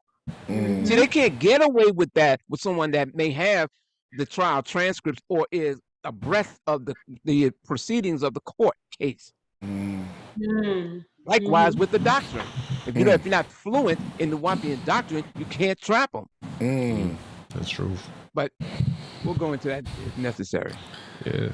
All right. The conspiracy was on right now. Pardon me, my man Chuck. You may proceed. 20 minutes. Nah, you going in. I just want to let the chat room, man, hit that like. Tell them we over here. Tell them Chuck is going all the way in. We got a couple of Nuwaubians in the building. It's crazy. Go ahead, tell the rest of them. All right, go ahead, my brother. Go ahead. The conspiracy was over the land. Yet another conspiracy theory. There was no conspiracy to take the land. If the land was not owned by York, the governor would not have been able to forfeit it in the case. The loss of the land was due to York's interest in any and all property, real or personal, used and intended to be used in any manner or part to commit and to facilitate the commission of the violation stated in the indictment. You can verify this by reading the indictment in number 13. Count 13, unlawful transport of minors, forfeiture, allegations. The allegations contained in counts 1 through 11 of this indictment hereby reallege the incorporated by reference to into this count for the purpose of alleging forfeiture to the United States of America pursuant to the provisions in Title 18 United States Code Section 2253A3. As a result of the commission of the aforesaid violations of Title 18 United States Code, Section 2423, the defendant, Dwight York, shall forfeit to the United States all of his interest in any property, real or personal, used and intended to be used in a manner or part to commit and facilitate the commission of the aforesaid violations, but not limited to the following: real property, all that tract or parcel of land consisting of 444 acres, more or less, commonly known as 404 Shadydale Road, Eatonton, Putnam County, Georgia, and any and all appurtenances and improvements thereon, more particularly described as follows. Tract 8, all that certain tract or parcel of land in lot 231 to 390th GMD, Putnam County, Georgia, containing 176.13 acres. For more, you can go right to the federal indictment. If you need to, we'll pull that up as well. There were no interest to put up the fight for the land because of what York instructed his administrative staff about the situation. The land was practically given away without a proper fight. York truly believed that the property at 404 Shadydale Road was protected under international law and that it was a Liberian property. Case in point, the whole talk about York being a Liberian diplomat, that came after the trial. Let's say that again, in case people out there didn't know. All talk about being a Liberian diplomat or being a Ghanaian citizen, all of this came after the trial. York got up on the stand talking about being a sovereign Native American, being an Indian. Anything. And he wanted to be tried by his peers who was part of his tribe, the Yamasee. He didn't say anything about Liberia. He didn't get up and say, Your Honor, I am a sovereign citizen. I'm a Liberian diplomat, and I demand justice. Yes. They are lying to you. Anyway, so York told Rochelle Davis not to pay Robert Ratliff, and there was no need because in his mind the land was protected and could not be taken. York was obviously mistaken. If you look at the docket, you'll know that Issa Johnson was one of the only children taken in de facto custody from the time of the raid to the beginning of the trial. This was because Issa Johnson's mother was Kathy Johnson. Being part of the state case, entered a guilty plea. Issa publicly denounced his role in being an aide to the defense and spoke against York, admitting he lied in court via a poem he wrote on Facebook that shook up the Nuwaubian community and caused many of those who initially defended York at the trial to speak out in the reverse. Now, what I want to say about that is, on Facebook, and I have the original of that, and we'll pull that. But the reason I don't want to pull it up necessarily, the actual images, because individuals who were minors at the time, their names are there, and their pictures are there, as well as these. Now, these are people who spoke and said that York never molested them. Yet, when Issa put this poem out, explaining it, or explaining how he was feeling, that's when they all converged in his support. People who were on record saying nothing happened, they were saying and explaining why they lied on the stand, why they were not believed, and who told them at times to lie.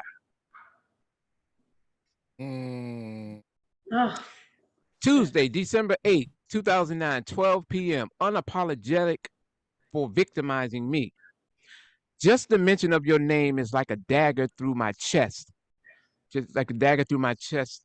So I forgive you, but I'm living in distress. Still I cry from nightmares, so accurately I'm a mess. I fear you're out to haunt me, so I'm unable to rest. You stole my innocence. without proper cause, destroyed my essence. Now in this world I'm lost. I cry with laughter till the pain is numb. You scarred me for pleasure. Now look what I've become. I scorn you in this poem, for you express amusement in what should be your embarrassment. It's time I air out my secrets that's been concealed within my basement. I'm reclearing to live. For my youth, you held captive. I was only your seed that you planted. To eat your piglet, you cared after only to feast. Sorry, I'm trying to read it right. Only to feast, raise me to use me with abuse that confused me. I'm mentally unstable with your leftover on my table. Given that you find no wrong in what you have done, undo my abashment and tell the truth to your children. They are deserving to know my lack of care for you is not only in vain. Many say this is just a cry for attention. But let's be frank, what is there to gain? I Exactly. beg not for anyone's sympathy, for there is nothing man could do to rewrite my history. Just acknowledge the fact that this poem is nonfiction. But stone me, yes, indeed, for I prevaricated at your conviction, and those that justify with your despicable crime, hopefully they will burn in hell beside you for a lifetime. Teach me to forgive something I can't forget. Teach me to forget the scar that still bleeds or the past I persist to regret. Yet teach him to own up to the crime he commits. Yes, this pertains to whomever the shoe fits or the shoe might fit. That is heartbreaking. Anyone who listens to this and doesn't feel moved to tears, I mean, you don't have to cry, but this is pain. This man has raped children. These people out here saying that he didn't, you're just like this poem says, you're taking on the same guilt. You want to stand next to a child molester, a child rapist? Is that what you want to be? Because this person says you belong burning in hell with him. I'm sorry. I just That's traumatic, man. That's deep. That's traumatic. deep. On that same post, Asa makes the following: tempt me to write another message on here because of your sick behind. I promise it won't be pretty. You'll view your leader in a totally different light and see him for what he really is. I will not only post a more direct poem, but I will post details. Favorite Dutch delight looking dildos.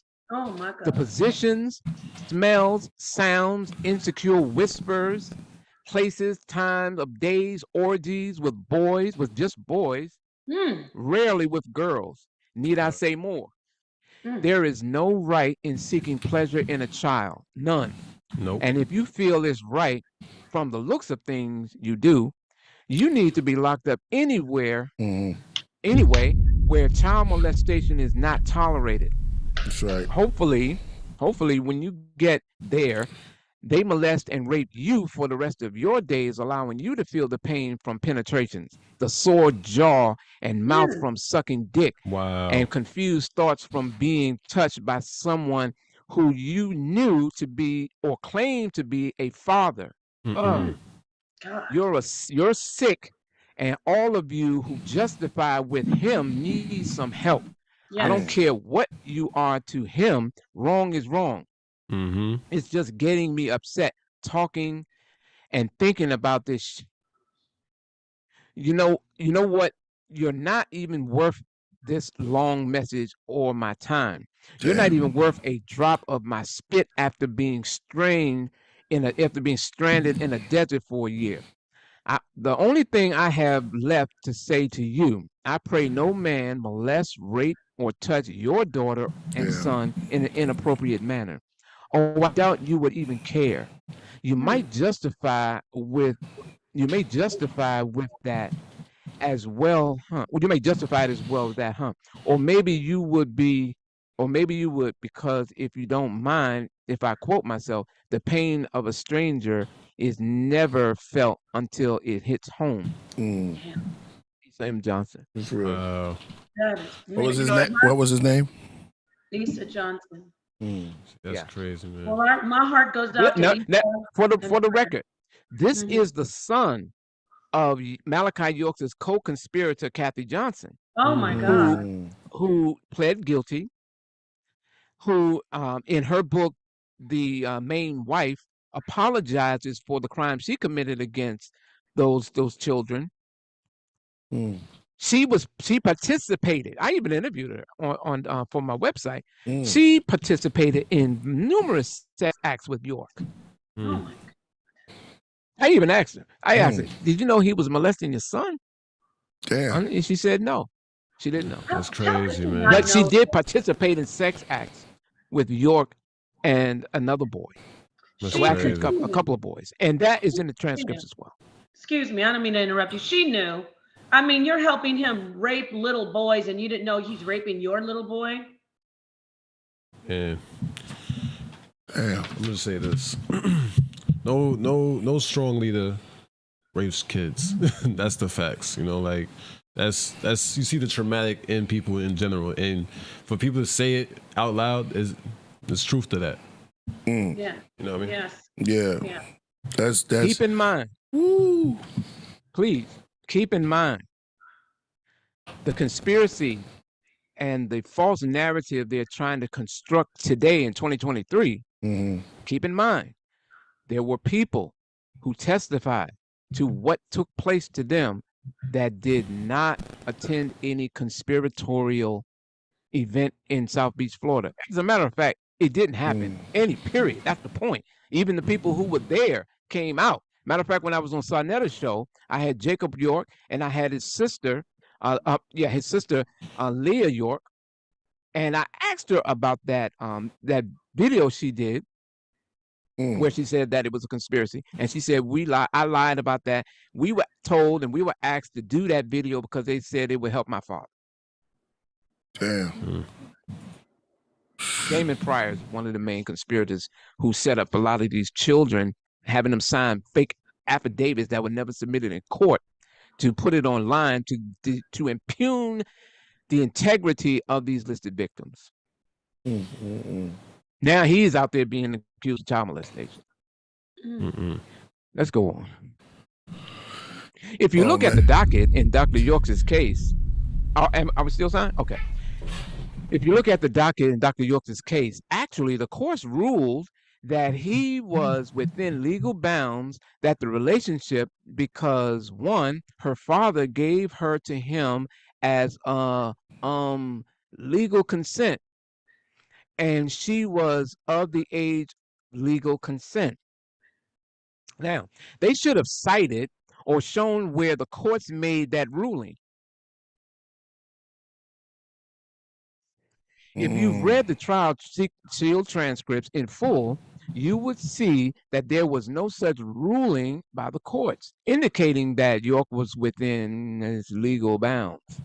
Habiba Washington's father, Nathaniel Washington, in effect ignored the fact that his leader, York, sexually abused his then minor daughter beginning at age 13, even betraying his daughter as a father by claiming to have given his blessings to a sexual relationship by the time she was a 17-year-old, in a sexual relationship that started when a sexual relationship with a 43-year-old man who was his religious figure.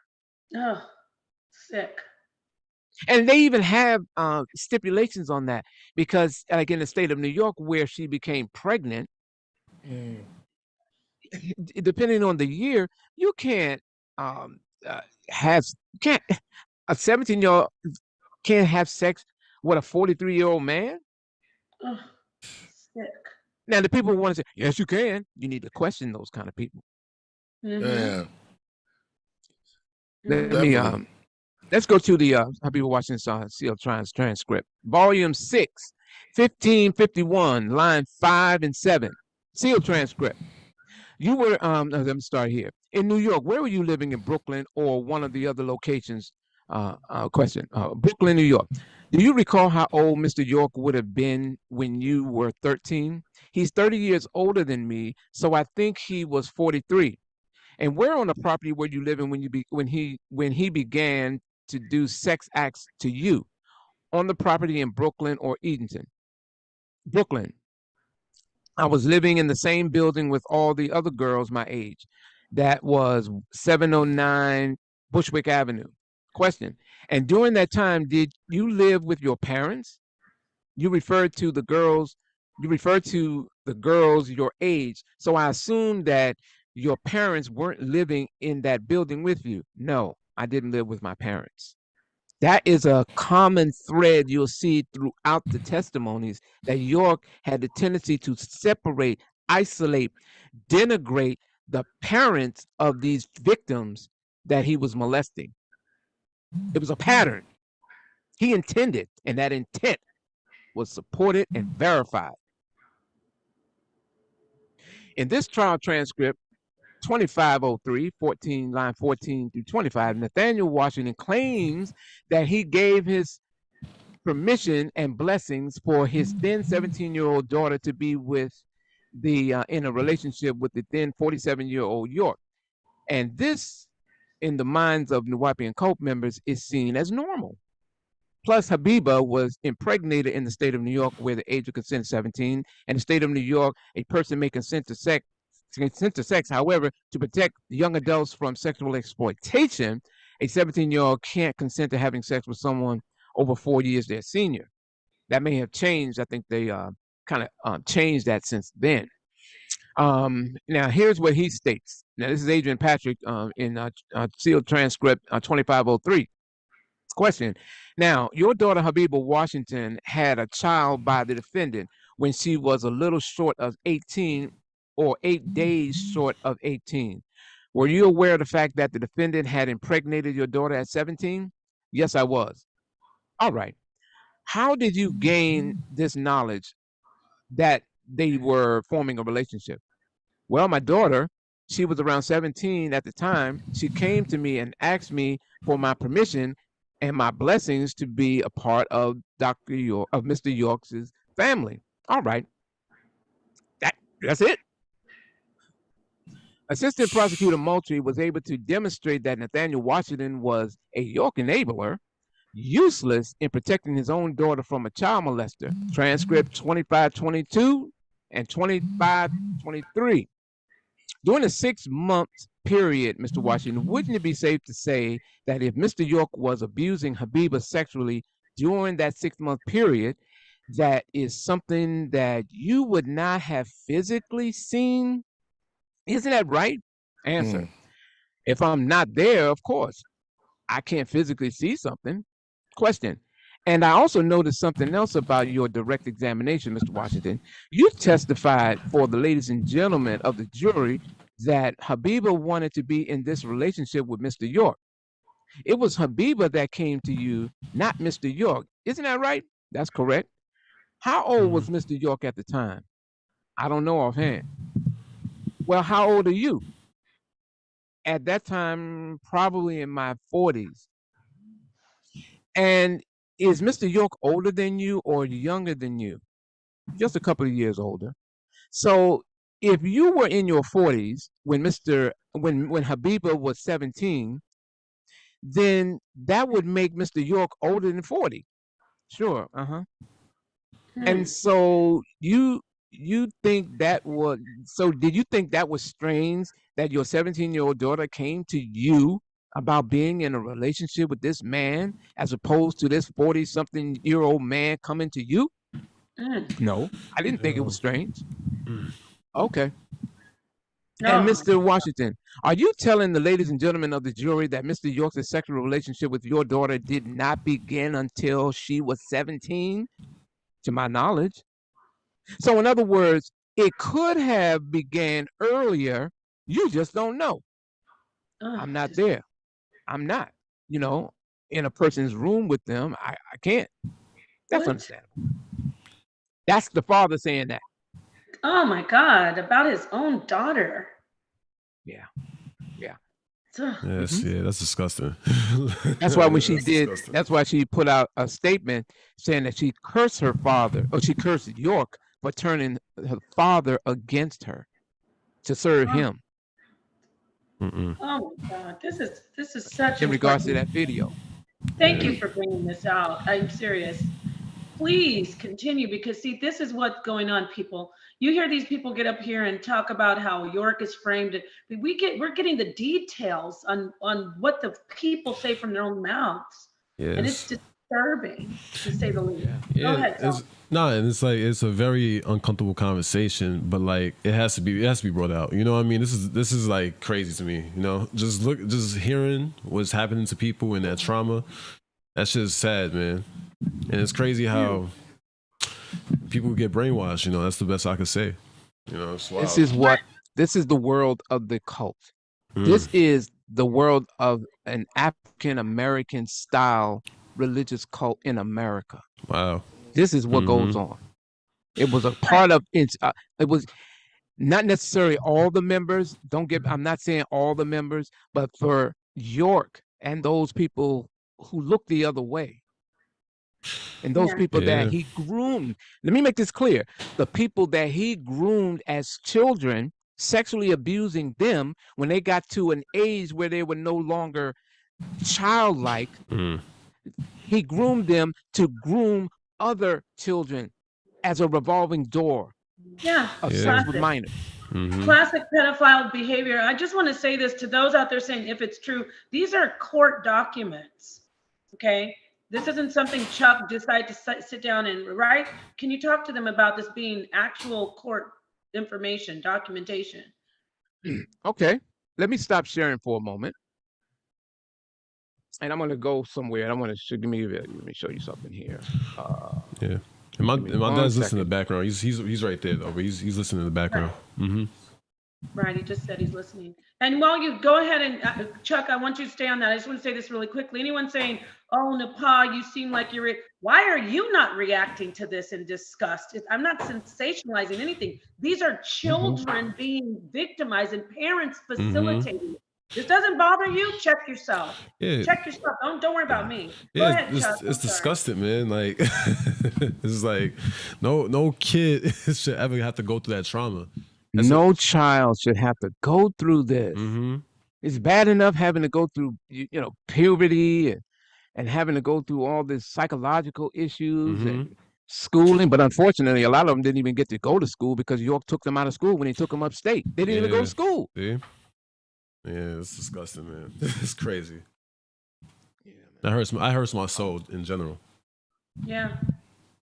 Give me a second. I kind of lost Right, go ahead, because I just want to say it again. We are too desensitized to this type of situation. Even we're talking about cult on a high level when he's controlling people's minds, but let's talk about family members where a lot of our people, I'm talking about the Black and Latinos and Native Americans, it transcends cultural lines and racial lines, but a lot of our people turn a blind eye to their boyfriends molesting their daughters and their sons and uncles. So stop being, how about this?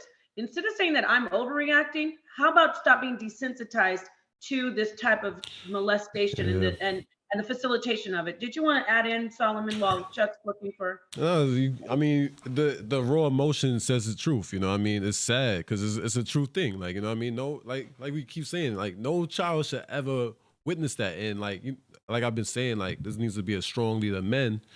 And that, you know what I mean? Like that's the wrong leader. If they touching kids, that's the wrong leader. You following the wrong person. You know what I mean? Right. Exactly. Yes. So for people who think that I'm just getting bits and pieces of paper and then putting it up there and trying to build a case around it, let me give you a quick example. You see this here? And I got to be careful because their names are mentioned in here, and I don't want to go too far. But If you go in right here, you'll see a whole lot of stuff. Okay. So this one here, and I don't want to go too far. Okay. Anyway, so you got that one there.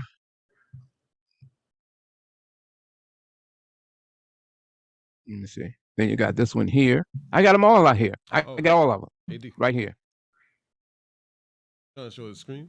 The screen. Beautiful. And you're going to show us proof that this isn't just. Oh, I'm not sure. Oh, I thought I was sharing the screen. I'm sorry. We showing it now. Yeah, my fault. I'm sorry. Okay. Yeah. Is it yeah, showing? Beautiful. Yes, we see it. Yeah, all set. Okay. Yeah. So, United States District Court, Middle District of Georgia, Macon Division. yeah. So, these are just, why is this thing in here? Let me move this. Okay, there it is. Get that out of my way. This thing is at the top of the screen. There it is. All right. As well as this one, this one, this one. I got receipts. Okay. Mm-hmm. All right. Yeah. I'm sorry. Let me get back over here. Take your time. Okay. All right. So where are we now? All right. So next. Okay, so there were certain individuals in the case who didn't, let me go over here. There were certain individuals in the case who didn't want to file those paperworks, so they structured on their own, not with the consent of Dr. York. The above comment should have indicated that it was, in our opinion, anyone close to the community or lived in the community with York knows that nothing took place without York's consent, etc., especially when it came to his office staff and finance department. At trial, witnesses testified that York instructed the workers in the finance office never to deposit $10,000 or more in cash, into any of his bank accounts at any given time, in order to evade federal cash transaction reporting requirements.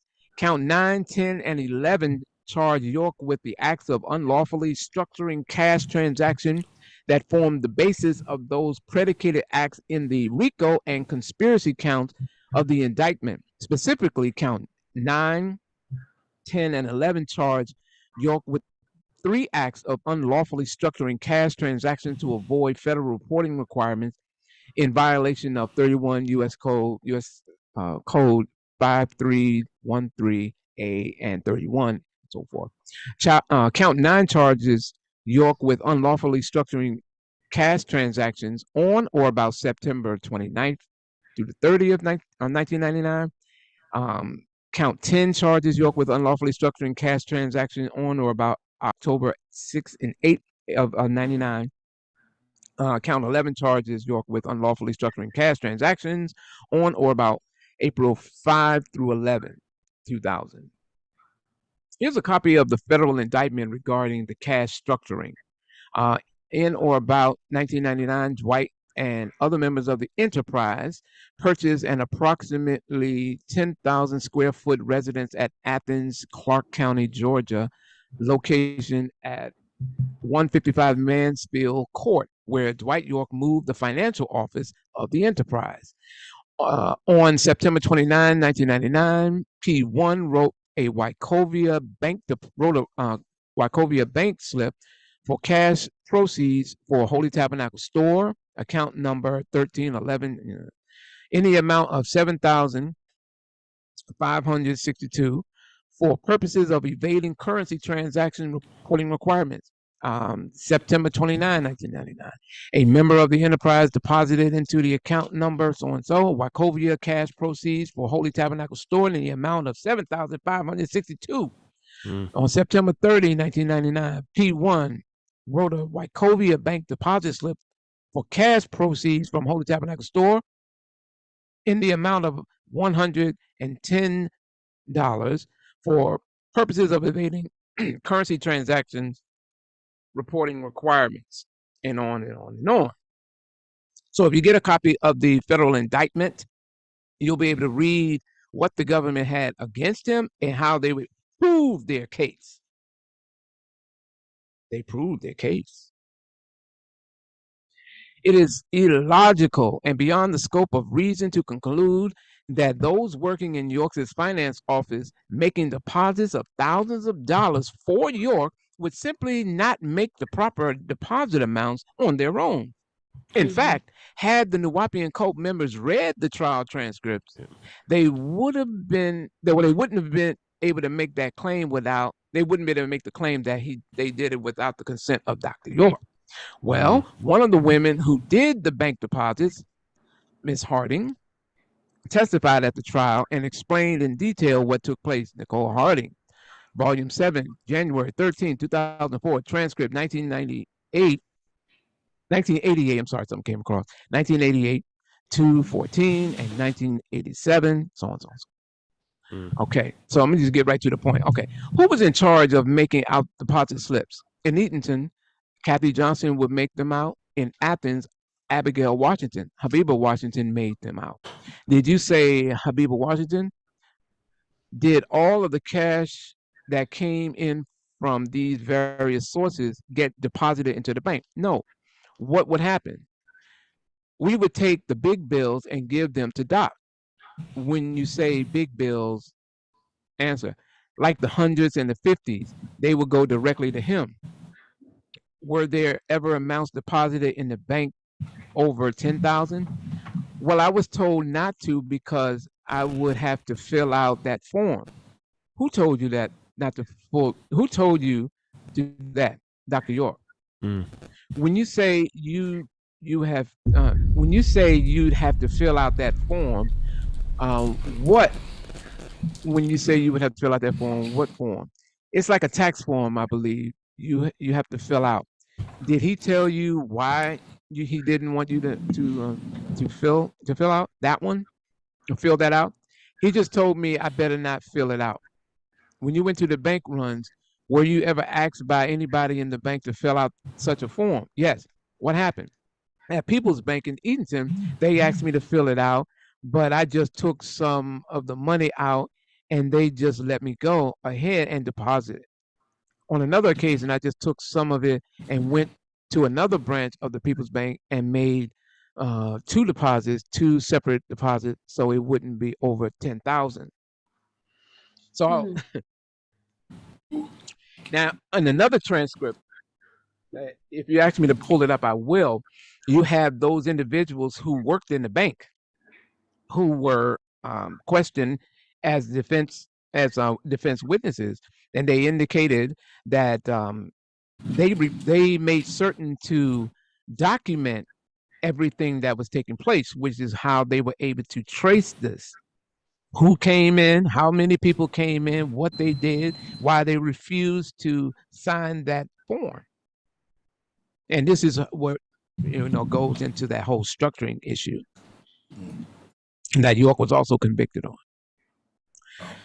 Habiba Washington also testified how the deposit process was conducted under cross-examination by defense. Trial transcript, volume 6, January 12, 2004. What deposits that were a week apart? All right, let me just start here.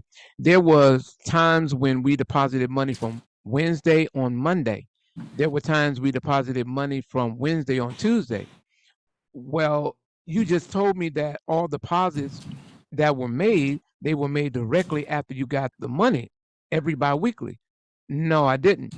So you're saying that, no, if we made 20,000 on Wednesday from Holy Tabernacle Store, we could not deposit 10,000 on Thursday and 10,000 on Friday. We had to break it up. Maybe 5,000 here, 6,000 this day, 7,000 that day. We had to break it up. That's how it was done. Yeah. Yeah. This is like Crazy. There was no evidence. I'm sorry. There was no evidence. Child molestation. No DNA. No video evidence. Nawapians totally misuse the word evidence. Video evidence is rare in molestation, rape-related cases. So saying there's no DNA is of no value. DNA evidence wouldn't exist several years after the fact, particularly with this case, which centered around the molestations from 1993 in upstate New York and Georgia 2000. Sexually abused victims, including rape victims, are examined with a rape kit right after the rape occurs, because after 72 hours and beyond, any such evidence deteriorates. Interesting enough, DNA to establish paternity was presented to the jury regarding York and Habiba Washington's child, and here are the results. Transcript, Volume 6, January 12, 2004, 15, 17, 5 through 11. If at one or two or at all regions there isn't any matching, that is particular individual. Let me start right here. In this case, who was the father in question? The father in question was Dwight York. And what were the results of your DNA matching as you've just described it? The DNA are consistent that we saw that Dwight York is the father of her son. How many of these 13 regions match? Every single region matched.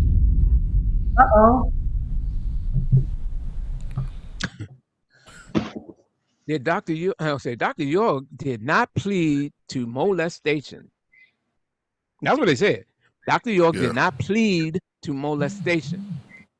Yes, York admitted to specifically child molestation in the state plea. The video you've all watched shows York pleading guilty in state court. York was asked if he was under any influence of alcohol, drugs, or narcotics. He said, "No, Your Honor." Low voice. The charges were read. You're charged with 40 counts of aggravated child molestation. You could receive a maximum sentence of 30 years in confinement for each count.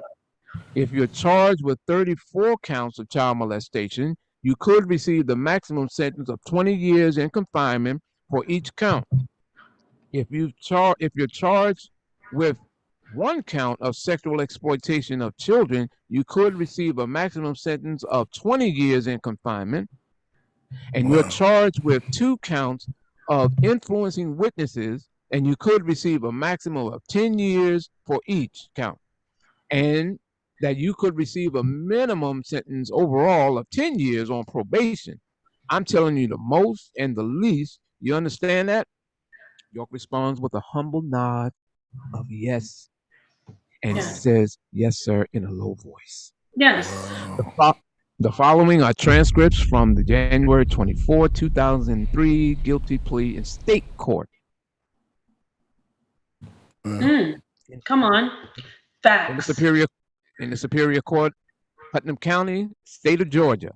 Guilty plea, Dwight York. Now, they have his aliases, so there must be no ambiguity on who we're talking about here. Yes. Dwight York, a.k.a. Malachi Z. York, a.k.a. Asa Muhammad, a.k.a. Baba, a.k.a. Asa Al-Hadi Al-Mahdi, a.k.a. Asa Ibn Abdullah. Case number 202 CR 229-10. And this was in the appearance of Frederick Bright, District Attorney. And you have Manny Moore, Aurora. Not to incriminate yourself, you have the right to plead not guilty or remain silent and not enter a plea, and in either case automatically obtain a jury trial. Do you understand your rights? Yes, Your Honor. And understand, if you plead guilty, you give up these rights. Yes, Your Honor. You heard the recommendation the state made. Is that the recommendation you understood the state would make? Yes, Your Honor. Did you, in fact, do what the district attorney, Mr. Bright, told me you did? Yes, Your Honor. Wow. In a low voice. How do you plead? Guilty or not guilty? Guilty, Your Honor. As to all the indictments as recited by the district attorney? Yes, Your Honor. Did anybody force you or threaten you in any way to cause you to enter this guilty plea? No, Your Honor. Did anyone promise you anything to cause you to enter this guilty plea? No, Your Honor. Now they say, the Nuwaubian cult, Dr. York was under duress and that he was forced into it. You can just look at him. Look how he looked when he was out there. He looked as if he just looked weird. He just didn't look like himself. That same dumb look that York had on his face when he stood before those men, that magistrate, is that same dumb look he had on his face when he pretended to be Osiris in the possession of Osiris in 1997. You see him down, got the crook and flail. He got that little dumb hat on, and he's pretending to be the ancient Egyptian deity that personified through him, the child molester, that he goes there and he has that look. You've seen the look. If I have to, I'll show it to you close up. That same dumb look is the same look he had when he got up there at his crucifixion, as he liked to say. He was acting. And we know that because he's done it plenty of times. He even said, even on the audio, he said, if I need to, I can make it sound like something sacred and real.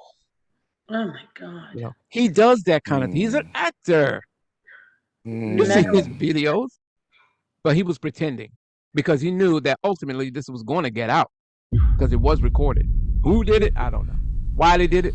I'm glad they did it because now we know. So we can't have these cult members running around. Because if they didn't have the video, what would they say? He never did plead guilty. He never pled guilty. Where's the video? Yes. They said he was drugged. Who drugged him? Yeah. And listen, one of his appeals is that his torture was having to sleep on the floor next to rats and roaches. Oh, really? Interesting. Yeah.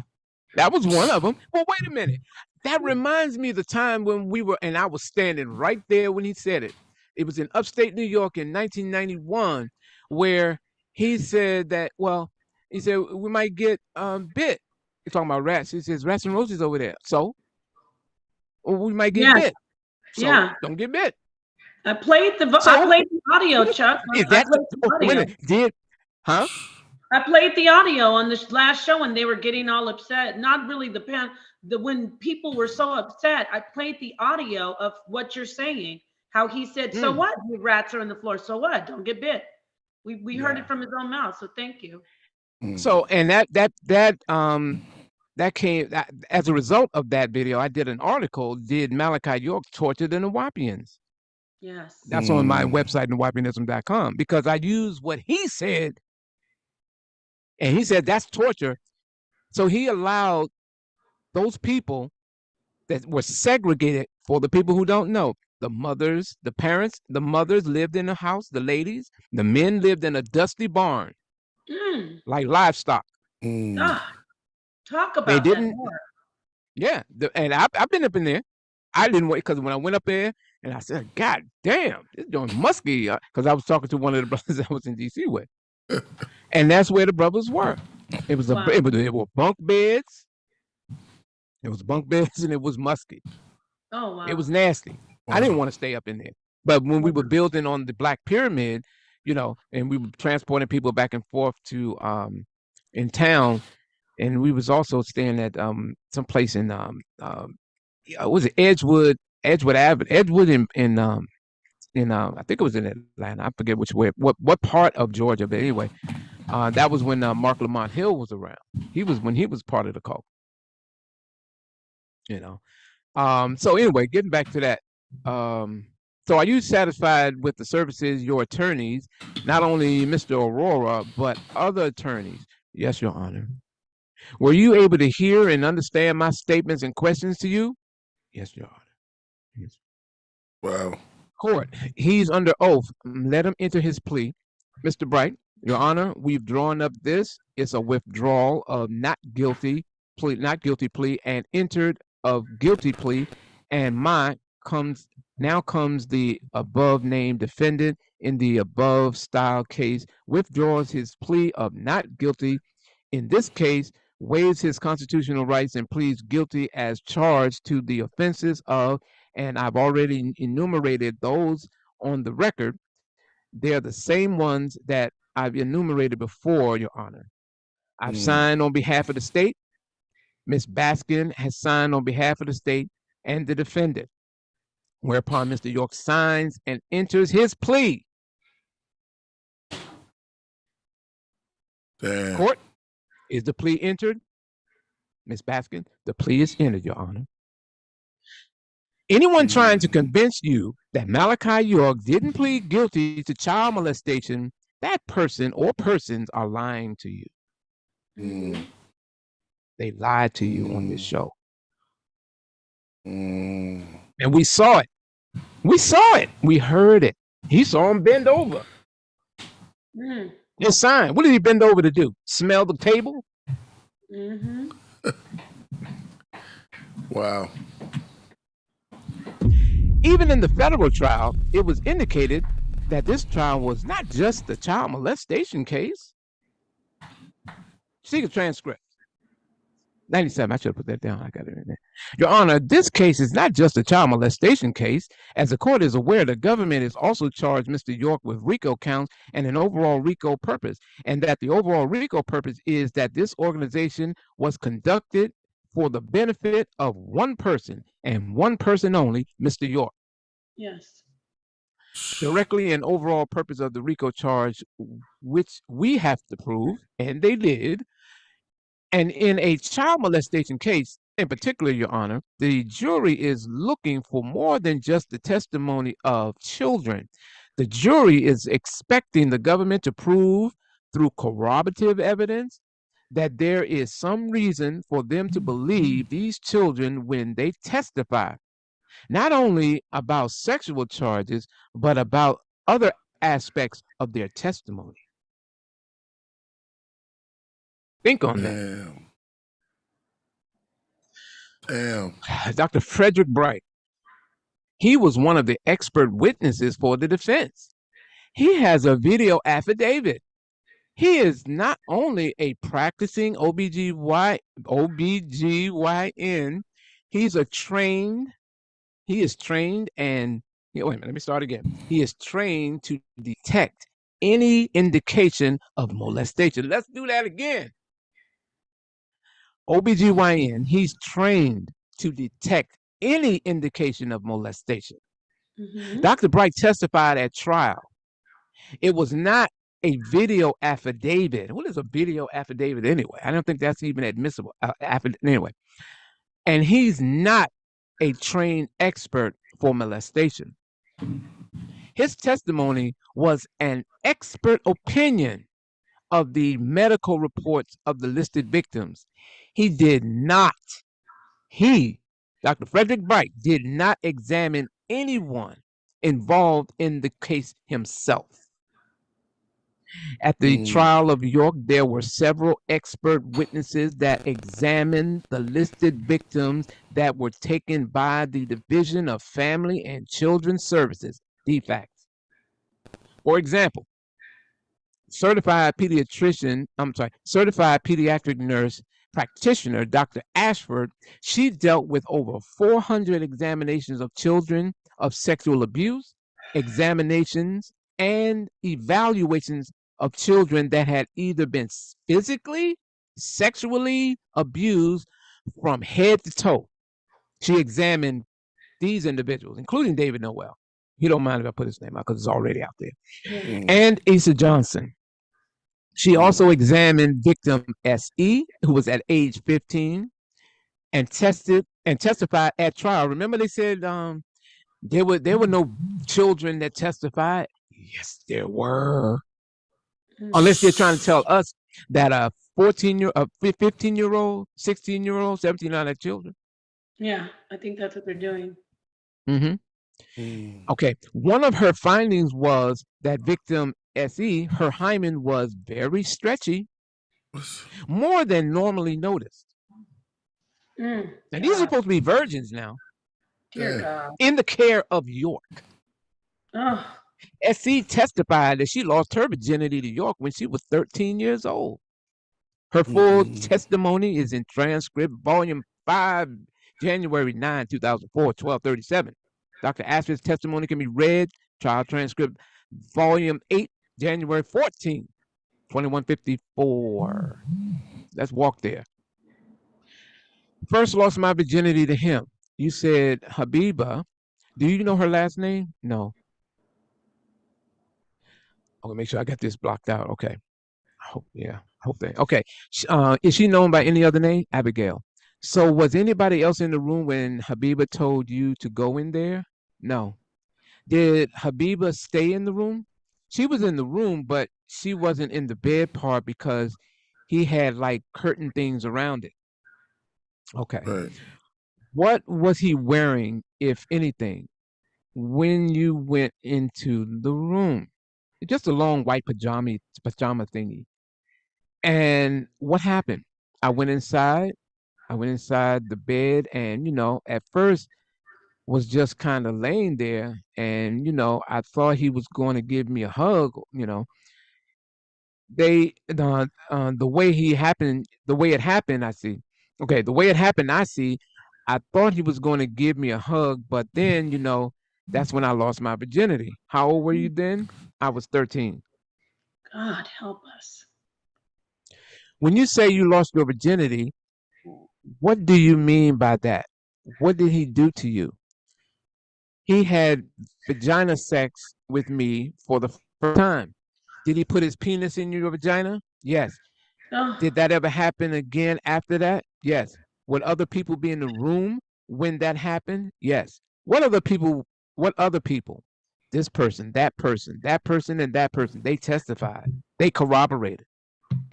I blocked their names out because I want to protect them, because these savages will go around and try to attack them at their place of work, try to have their kids taken like they're trying to do to Nikki. And they even had, and I pulled up the trial transcripts where the judge said that these people cannot be held. I'm talking about those people who by this time were adults, who were groomed to bring these children into York, that there's no criminal cases pending against them. But they're trying to gaslight the public and say that you can arrest Nicole Lopez, you can arrest Jacob York, when Jacob York has no pending child molestation cases. And there's definitely nothing in the trial of York that pertaining to that. right. They lied to you again. But let's go on. Yes. Can I jump in? They say, oh, the woman, this, I'm looking at the chat. What is, can I just really quick, I don't want to take us off track. Take like 30 seconds. Yes. Why is there so much anger and hatred toward this man who's bringing court documents on a child molester, a convicted child molester? This is what I did on my channel about the people supporting child molestation. He's a convicted child molester. Chuck is just showing the court and admitted child molester. Yeah, and admitted. What is with everybody so angry that this man is showing us this information? Think about these people out here. You support. So basically, you're okay with child molestation. Anybody out there? Yes, they are. If you want to be provocateurs and you want to stay in the chat and, oh, Dr. York, so you're okay with the convicted child molester being called innocent, and we're the bad guys because we are looking at the proof. All right, Chuck, continue. I just wanted look to at all the look at all the excuses that they make for him. Yeah. Okay, now I want you to. I want to apply. I'm gonna show you the inconsistent logic of the cult. Go ahead, Chuck. So they'll say that Habiba Washington, she was lying when she said and went on TV shows saying that Malachi York molested her and other kids her age. But then as well as the court, when she was in court where she testified. So after she did a video that they circulated all over the internet. Oh, did we lose good? Okay. Circulating all over the internet. They believed that. But then when she made a comment regarding it and explained in context why she did it, they ignore that. They don't tell you that when that video was released in April of 2004, In August of 2004, York's attorneys got wind of it, and they brought Habiba Washington in for a hearing to determine, based on this discovery, they wanted to give York a new trial. Adrian Patrick even submitted that Malachi York be acquitted. But when at the hearing, when Habiba was put on the stand and questioned by York's attorney, Jonathan Mark, about that video, she maintained that what she stated at the trial was true, and that the video she did it for the Nuwaubians. And it was that because she felt sorry for the man that she did love, because she thought he was her father. Like that whole, what do you call it? Like a Stockholm syndrome thing. Right. Yeah. Classic. Yeah, she explained that. And then subsequent to that, she's been explaining over and over that he is a pedophile, he is a child molester. I witnessed it, I participated, he did it, but they don't want to accept it. Contrast that with when York initially entered after his arraignment, he pled not guilty. Then in January of 2003, in both the state and the federal, York pled guilty. One, to child molestation charges that we just read, and in the federal, for transporting minors across state line for the purpose of sex with a minor, unlawful sexual activity. And then he decides that once he was going to go to trial, I'm innocent. Oh, wow. So it's inconsistent logic. They'll believe it on one hand, but on the other hand, and then they'll make the excuses. Well, he pled guilty because he had to let those individuals, 3 ladies that got arrested with him, in order for them to get out because they were being tortured, he pled guilty. So he was a sacrificial lamb as a result. No. They were already out when York pled guilty. So they can't. And if you need the timeline on it, as you well know, I have the receipts. But let's go on. Please. These things usually happened in groups of girls or alone. No. Did these things usually happen in groups of girls or alone? Mainly, from what I remember, they mainly had been like in groups. See, what York did was he incriminated individuals. He would usually start them off, especially in Habiba Washington's case. There was an older woman who performed oral, who gave York a blowjob in front of her, this 13-year-old, and showed her what to do because she groomed her and said that, would you want to be with a great man? And in our culture, the lie that the Sudanese thing was that young girls are taught how to please a man, and you have been chosen. And do you know who you're going to please? In the transcript, it says that she showed him a picture of York's penis. Oh my God, this is sick. And then after she's given him a blowjob, he appears from behind the curtain and he states to her, "What am I going to be, just a guinea pig?" And that's when her first sexual encounter with York. And it wasn't vaginal, it was oral and anal. Dear Father. York had a very serious fixation with anal sexual activity with minors. And didn't he write a book on that, about how we need to re-examine how sacred anal is? Didn't he do something on that? He wrote a book in it was actually a revised edition of a publication called Sex Life of a Muslim, where he was condemning Sunni Muslims for condemning the idea of anal sex. He's saying that Allah never said that anal sex is wrong. Thank you. You can do it if you want. So he gave a very lengthy explanation and tutorial on the pleasures and benefits, not only of anal sex, but of course, drinking semen. Oh, wow. Okay. Thank you for that. I still have that publication too. I use it as a reference when I was writing articles to kind of corroborate some of the statements that were made at the trial. Wow. Thank you, Chuck. Okay. These things usually happen in groups of girls or alone. Mainly, from what I remember, they mainly were like in groups. Were there ever any boys with you when this would go on? No. So did you see Dwight York having sexual contact with girls in Athens? Yes. Okay. But like I said, I can pull up any document you want. We can walk through it. For forensic evidence, I say, no forensic evidence. Usually, if something happens within 72 hours, there will be some forensic evidence. That evidence does not exist. Duh. That's what we've been trying to tell these delusional people for years. York was charged and arrested for accusations that took place long before 72 hours of his arrest and trial. The evidence collected, direct evidence, corroborating evidence, medical examinations, and more convinced the jury who matters the most. Nothing I say, nothing they say is going to change the fact that there were people in the jury box who heard and saw that evidence, and they left their verdict to be read.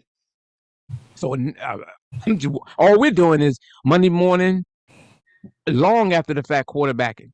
There's no debate in this thing. There's nothing to debate. We did the debate over the years. Right now, we're sitting back in the locker room taking interviews. Damn. Right. Damn. No hospital records. All right. Have you forgotten what was said? How could there be no hospital records when it was stated earlier that Dr. Bright offered his expert opinion on the medical reports? You can't have medical reports unless there was a medical facility, hospital, that conducted medical tests to extract medical records. Right. What kind of health care did they have, or if they had any, so you're saying there wasn't any record of them having actual conventional medical care, the group? They're the one that said there's no hospital records. So we they know. Yeah. We know. I'm sorry. No, go ahead. I'm just finding, because I want the people to know, and I also want to know, did they have any type of conventional medical care? No. York didn't. The victim, no one had any medical insurance. There wasn't. We didn't have that. As Ansars, as Nuwapians, Holy Tabernacle Ministries, Holy Seed Baptist Synagogue, Egyptian Church of Christ, none of that. None of the different cult denominations under York did we have any medical insurance. There was no health insurance. There was no health. There was no benefits to being in the cult. All you did was you worked. Excuse me, Chuck, I don't mean to talk over you, but was there an on-site facility or any doctors on site that there was record of? On Tamaray, you had two doctors who were Nuwapians. There was Dr. Thomas and there was Dr. Bright. But we don't have any documentation from them in the courts of they examining any victims, nor do we have any attestation from them indicating that this person mentioned that they were molested. I examined them. I didn't find anything that corroborated their testimony. Okay, thank you for clarifying that. So nothing at all. No records, no medical records. They don't have it. However, in transcript volume 5, January 9, 2004, 1289, Tariq Noel examined at the Scottish Rite Children's Hospital in Atlanta, 3402. Exhibit 41 was presented. Trial script volume 8, January 2004, 2178, 13 through 21. SL examined at the Scottish Rite Children's Hospital in Atlanta, 1402. Exhibit 244. The following examples are from those medical records. I got to be careful. I hope I got their names taken out of here. All right. So she replied no. Then, okay, let me get to the point. And would you explain your physical? Okay, let me start here. How old was she at the time of the examination? So-and-so was 16 years, 7 months old when I did her examination on January 4th, 2002. And would you explain your physical findings of so and so exam? Her labia majora, excuse me, I'm not too good with some of it. Her labia majora, labia minor, urethra, meatus, and posterior fourchetta were all within normal limits. She had a gaping and tuniculated hymen with smooth edges. This was of concern to me because gaping, meaning when I just separated her legs, it was gaping. So instead of having the normal form of fimbriated estrogenized hymen, it was already gaping or gapping. It was already just standing open like this because she was examining, she was showing a diagram of an individual who was in this condition, and she was showing you how it would look or how exactly it looked, and it didn't close. And she goes on to explain in detail what all of that entails. Did so and so make any statements to you as part of your medical examination? No. Yeah. Oh, yes. No. Okay. Yes. No. Because so and so was already going to have a forensic interview, and she had already disclosed, and so there was no reason for me to ask her anything. When she was brought to the office, she was brought by her brother, and her brother had told me that she had disclosed, and so on. Yes, I felt her physical findings were consistent with her history. Which her history, can I say what her history was that I had knowledge of? Yes, in terms of my knowledge was that she had years since 11 years old.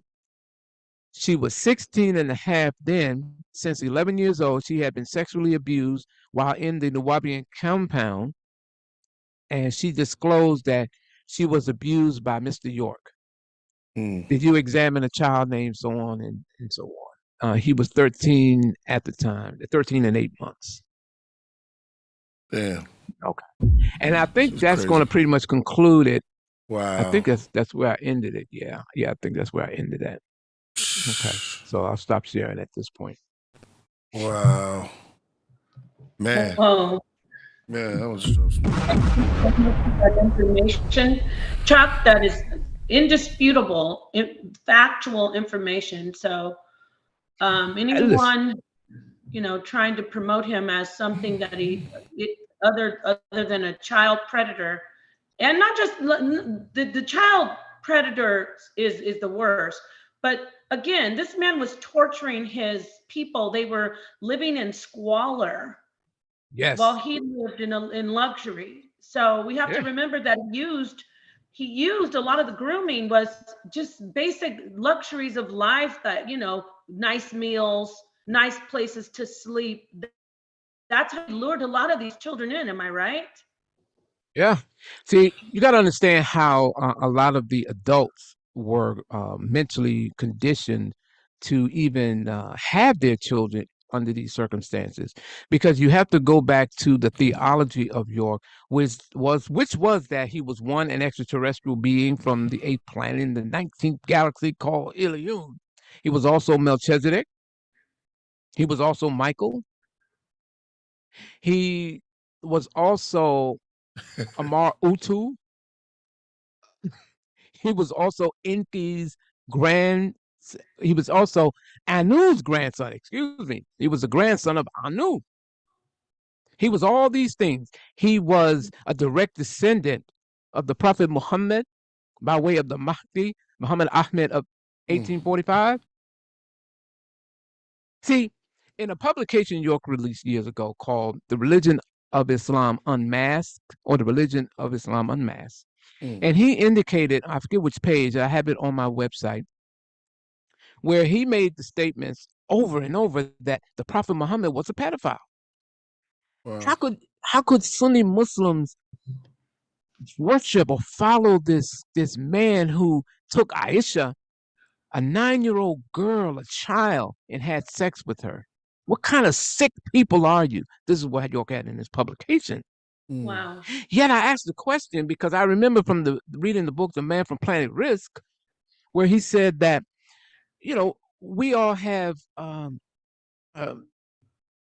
parts of our genetic makeup. I come from my father, 180 come from my mother, 100 come from my father, and that makes up our generation. Our genealogy line is traced, and we are the personification of them. So I asked the question, and I put it to the Nawapians: did the pedophile gene from the Prophet Muhammad creep its way into the Mahdi and then find its way down into York? That's when I got my title as being persona non grata. Wow. They hated me after that, and I love it. Damn. Like, give me the smoke. That's an So, honor for them. my point, to get to the overall point, with York being all of these personifications and characters and having beings speaking through him, like Right. Jesus, Zoser, and so forth, Hmm. we were taught that he was the answer. He was the one who was going to raise the 144,000 children of light, who would be our salvation. They would go away for 1,000 years and return to Earth in a ship in the Crystal City, the mothership, Nibiru, and will come, and they will be our salvation. And they had to be virgins, because the prophecy in the book of Revelation said that they were virgins. Who were all of these gowned in white? But then the prophecy got kind of flimsy when we started taking the white off. Wow. You see? So he, being the angel Michael, he had to prepare the way for the return of the real Messiah. That's what he sold us. Sick. You follow? That's what he told us. And meanwhile, behind the scenes, while the followers are following the religious narration, the children of those people, their babies, are being sodomized, forced into having oral sex with York, presumably to even drink his semen because he glorified it. Children. But you have people that are so delusional, suffering from cognitive dissonance, who will see things and in their minds they won't accept it because they cannot accept the fact that their Messiah has been removed from society. They never got they didn't get the mental therapy they should have. The trauma of seeing York in chains and arrested, they never thought they would get Malachi. So they're traumatized. And then those same delusional traumatized adults, they've passed it on to their children. So now you got the children of these delusional people out here on platforms saying, he's innocent. I was there. I was a baby. He's innocent. So we come in 2023 to address topics that was cleared up in 2004 in the courts. They said, well, how come nobody's talking? Those kids, the adults now, why do they need to stop? They did their job. They looked York in his face and said, he molested me, and described in gory detail every sex act that he did that they could remember, and the pain that they suffered, the blood that they had that fell from their anus when they had to go back to the barn. Yes. I ain't even pulled up the transcripts where one of the listed victims, her anus was pulverized because they put I can't remember the name.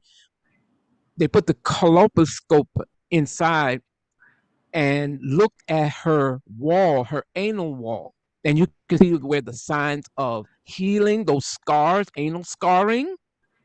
And these were girls at this time. These were kids. Please tell me what man penetrated these kids. And it wasn't just one of them. That's the point. It wasn't just one. There were several, because they were taken to medical facilities. They were examined. And then the results of that examination was presented to the courts. This is what the jury saw. The delusional, those suffering from cognitive dissonance, they are unaware of this. And they don't want to hear it. So the brother who comes out is the enemy. Don't hate me. Hate your leader. Thank you. He did this to them. York brought down his own legacy because he could not get enough. I've heard a brother say, he said, well, the FBI did an investigation and they didn't find any signs of child molestation among the Ansars. So why are we going to start now? At what point does a pedophile and a child molester begin? Wow. Think about this. So wait a minute. So because York hadn't started molesting underage girls, 13, 12, 8, as it's been told in the testimony, he didn't start it when the FBI had conducted their investigations of it. Not even looking for that, but looking for any signs of criminal activity. So when he finally did start and nobody was around, are you saying that there was no starting point? You get the point I'm making? So if he was found to have been a child molester back in 19 so and so, prior to his first act of molestation, there was nothing, right? So there had to have been a starting point. So you got to understand that. So it falls into that category of trying to make excuses for this man. It's cognitive dissonance. And there's no way to get around it. Now, not all of the cult members are following on this. As a matter of fact, so many have faded away, just left it. They, and started doing their own little cult thing. They're all over the place. You got to find X and Y members all over the place under various different names and teaching all kinds of crazy stuff. But the point is, what my purpose here tonight is to try to bring some context to this stuff, because I would estimate many people in your audience were not aware of how this cult was structured, what took place, the individuals involved, as well as the doctrine and how he was able to teach this stuff. Remember, and we can laugh about it, and we did, in conversation, and some people even laugh about it. I did another show the other day talking about this. When you say things like Pickle Man, for example, right? Mm-hmm. Yeah. We can laugh about it and say, ha, Pickle Man, it's crazy. But to the people reading the words from a man who is supposed to be the personification of perfection in the flesh, unquote, the wisest man in the universe, unquote, what I teach is facts beyond doubt, unquote. The science of Nawapo is evidence, experience, and reason. Okay, so when he starts talking about Pickle Man and that the being called the predator is a real creature, the movie the movie is taking it from a real person, a real creature, were beings from the Andromeda galaxy. And the reason they look like that with the mandibles, and the reason they look like that is because the Andromeda galaxy is shaped like grasshopper. You see? And they say they wanted to get that man because of what he was teaching. Maybe they wanted to get him to take him to an insane asylum, but certainly not because he's teaching some profound doctrine. Right. They should release him into the general population and let people give him what he gave these children. Exactly. So he is happy. I'm pretty sure he's pretty content that he doesn't have to be in population. Absolutely.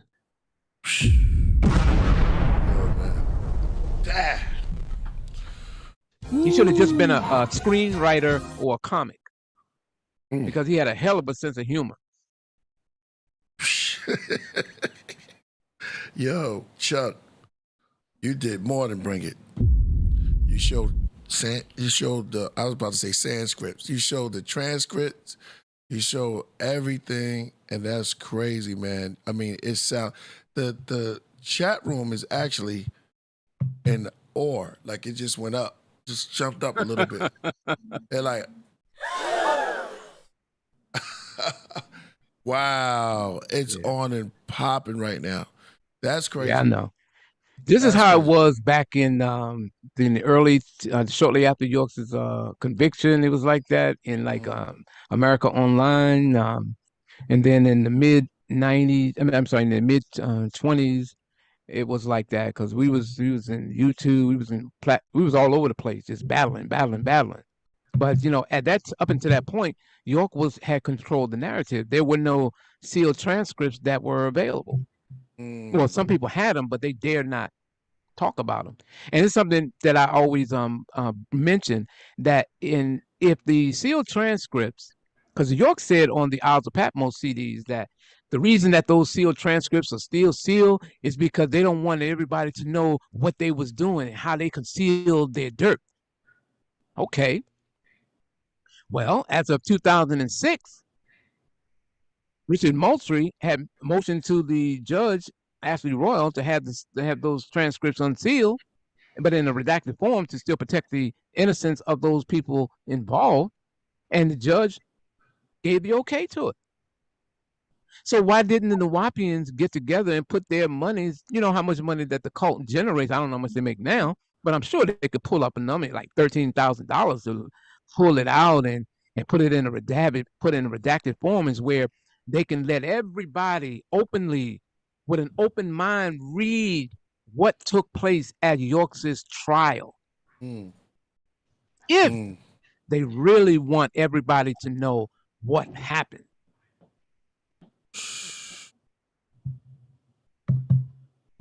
Yo, Chuck, man, you floated. I mean, that's it. There's no more you can say on this part. I mean, you kind of signed, sealed, delivered. I'm yours. Dad, you got the script. You put it in the paper plane, fly. Dad, that was hard. Yeah, tell them to copy it, rewind it, study it. Because it's there. And I wanted to put this on the record as well, because I want people, because I don't want to have to go chasing these people, going around show after show, because we did all of that. Right. Ampu, Rick, Jaru, Michael Bosia, we did all that. Tariq, Nikki, Donnie, Ruby, Valerie. People did their jobs. Not to mention the people who testified where it mattered. They looked York right in his face and said, "This man molested me." Yes, let me tell you what he did, and looked at me. And I was at that poem that Asa had written. They were saying that he couldn't even keep his head up when I was telling what was going on. Damn. He just put his head down. Damn. Damn. Yeah, it's wonderful that you brought this information. It's sad and it's disgusting and shocking. And this is the reality. Am I muted? Can you hear me okay? Yeah, we can hear you. I'm not. Yeah, no, this is the reality for a lot of these people who have been victimized, families who have been tortured, even the ones who haven't experienced the horrific molestation. They still were under the mind control of this megalomaniac, this narcissistic psychopath. So anyone, I mean, I know I have a great sense of humor too, but I see people, somebody made an account called Pickle Man, but really, that shows the level of maturity. These are adults making these, we're talking about a man who ruined several lives, victimized children. So try to, I don't know, I'm just giving some advice to some of you. It's not really comedy hour. I'm not your mama, but it says a lot about where we are with this type of information and how a lot of us react to the horrors of cult leaders taking control of families, parents, and ultimately the children of these people. So I just want to say thank you for doing all of this, Chuck. It takes a very brave person to come against the megalomaniac and his. It has to be done. It has to be done. Right. And like I said, and listen, there was a couple of the survivors that I talked to, I mean, just hearing them talk. Wow. I mean, they're still, you can hear the innocence and the fear that they have of the cult. Wow. They still fear them. Yeah. They still fear, is he going to get out? Will he still be able to get get me. Some of them just got off of Facebook. They just said, I can't, because the cult is back on the scene again. Wow. So you got to be able, and I'll be happy to share any of this stuff with anybody that needs it. Well, this is Okay, great. because you got to have enough ammo to shoot back at these people that defend Yeah. these predators. Mm. You know, Mhm. and I was reading something that somebody mean- said. Somebody said that I knew that York was doing this, but I didn't say anything. Hello, Wow. I wasn't living on the property. I wasn't even I didn't even know about this stuff until he got arrested. Wow. And see, that doesn't make any, the man is dedicating his life to revealing this information coming out of these people. Whenever, from what I see what you're doing, Chuck, when you see them trying to get him back in the graces of the public, you jump on it, you dedicate yourself, you sacrifice your time with your family. So it's not logical. People are throwing anything out there to see if it sticks, to protect. Yeah. Why don't you do this, all of you people? Why don't you get some good therapy? Because you are definitely damaged by the cult. It's not anything to be ashamed of. Really, you got to break that cult. We all, Chuck broke the program. I was in a cult. I broke the program. Break the program. Talk on that. Yeah, a lot of people, you're going to have to get some type of mental therapy. I mean, just for the fact that because of the trauma. I mean, really, listen, when I was an active Nuwaubian, I had sat in conversations. I've been in family meetings with individuals and watching people cry in these meetings, talking about Baba. They took Baba. What are we going to do? The ships are not going to come to get us now. How are we going to go to risk when Marduk is not here now? What do we do? Mm-hmm. This is that these people need to have that. And you can't say that you don't suffer from some type of issues, because you can look at something, see it. See the man is saying, bends over and signs it. Nope, didn't. I didn't see it. Yeah. You know, and this is the problem that we're having. At least, you know, some of the monies that they took from York, some of those children were able to get some psychological therapy to help them for their situation. You know, his activities is still affecting some of them. Some of them, you know, are still having nightmares. Listen, one of the girls, I remember I was just reading one of the documents. Her mother, she was talking on the stand, and she was saying that my daughter, because at what time was your daughter having all of these problems? She just started having nightmares and waking up in the middle of the night screaming, "Get off of me! Get off of me!" You know, and then I told, he asked, "Did you tell the defendant about it?" And she said, "I told him." And what did he say? He said, "Your daughter's possessed." Wow. If she contacts you, 4 or 5 witches. if she contacts you, if she calls you, don't answer. If she writes you, don't respond. York had a knack for isolating the victims from their parents, talking bad about the parents as he was molesting them. One girl, one of the girls who was saying, I was reading, and she was saying that and I pulled it out because the only reason I'm kind of difficult, I would have to write that because I want to make sure that their names are still protected, because the names are all over the place. So she testified that when she said, well, she was long gone from the whole thing. She left Tamaray, all right? But she had saw the lead up to the trial, and she felt that her testimony should be heard because she was in upstate New York. She was in Brooklyn, upstate, and Georgia. She saw the same thing that Habiba and Nikki was talking about. So she said, I have to go. I have to. And she did. And she helped to corroborate the stories. Individuals that were sequestered so they couldn't compare notes had corroborating testimonies. And that same thing, one of the what was it? Evidence number 39, which was the 5-foot tall Pink Panther doll with the penis attached to it. Wow. He came up. I was reading it in a couple of other documents. This was used. She said that one girl who was 14 at the time mentioned that, because they was asked what led up to York. What was the first time that the defendant started having sexual intercourse with you? He would take this Pink Panther doll and play with the penis in my face. Whoa. Yeah, that's wild. The same Pink Panther doll Wow. that other victims had witnessed that mentioned that it was in evidence because as sexual molestations took place, there was a 5 foot tall Pink Panther doll with a penis attached to it there, along with a Muppet doll that was also there that had a penis attached. That's bad, No, that that's is bad. Yo, that was crazy. Get out of here with that. That's Crazy. Get out of here. Yeah, that was a great exactly. time, man. Just go back to being a cult, cut York off, and start your own little thing. There you go. But do not protect the serial child molester because it's bad for you. Mm-hmm. That's why they had to change their name around, because the name York, not that the name York is bad, because you got a long, beautiful line of family members under the name York. I've seen it. Wow. Yeah. One of the ladies who deals with the family ancestral line, she allowed me to see her bloodline.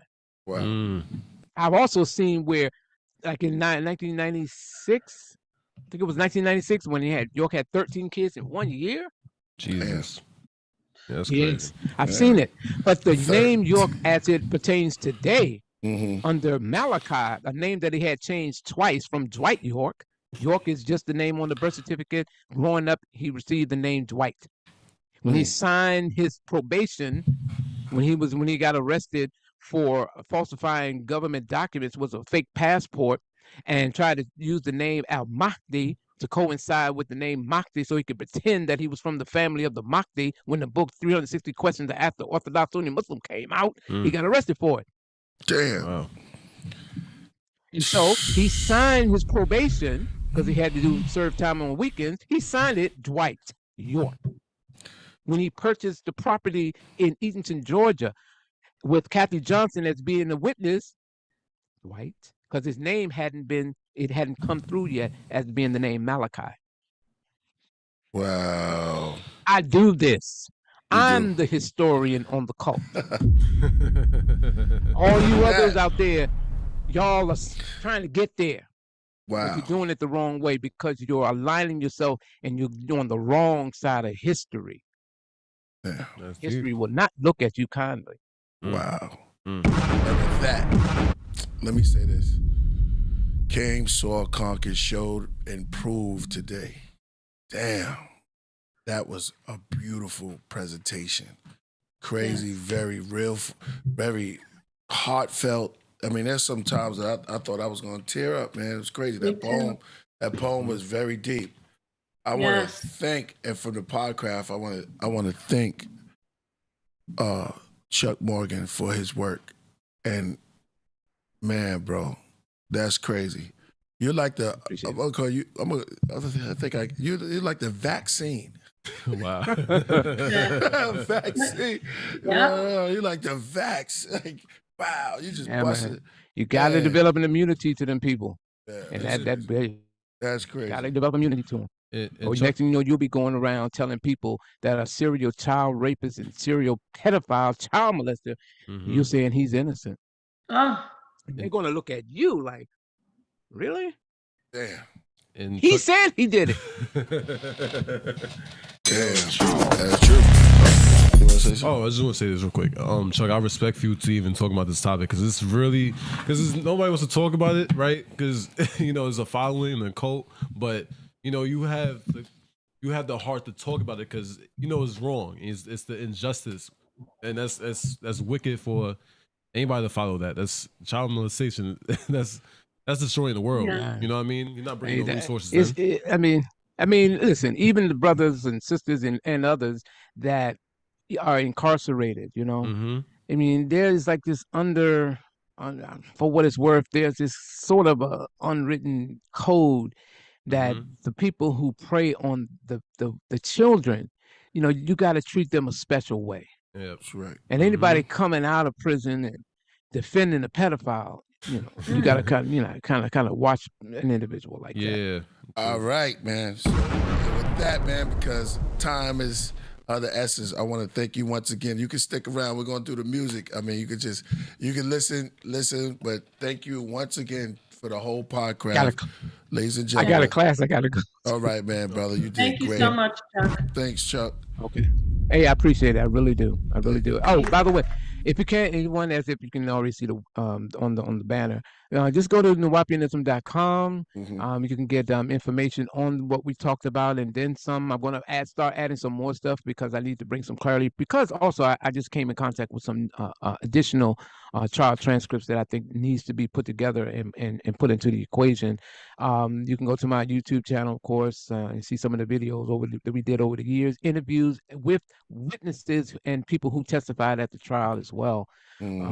This is just what I do, Now, hopefully I can now get back to my Sumerian language studies and not have to spend days going over this stuff, just so I can, bring clarity to a topic that has been dead since he got convicted in 2004. Wow. That's it, man. That's beautiful. Ladies and gentlemen. Excuse me, please.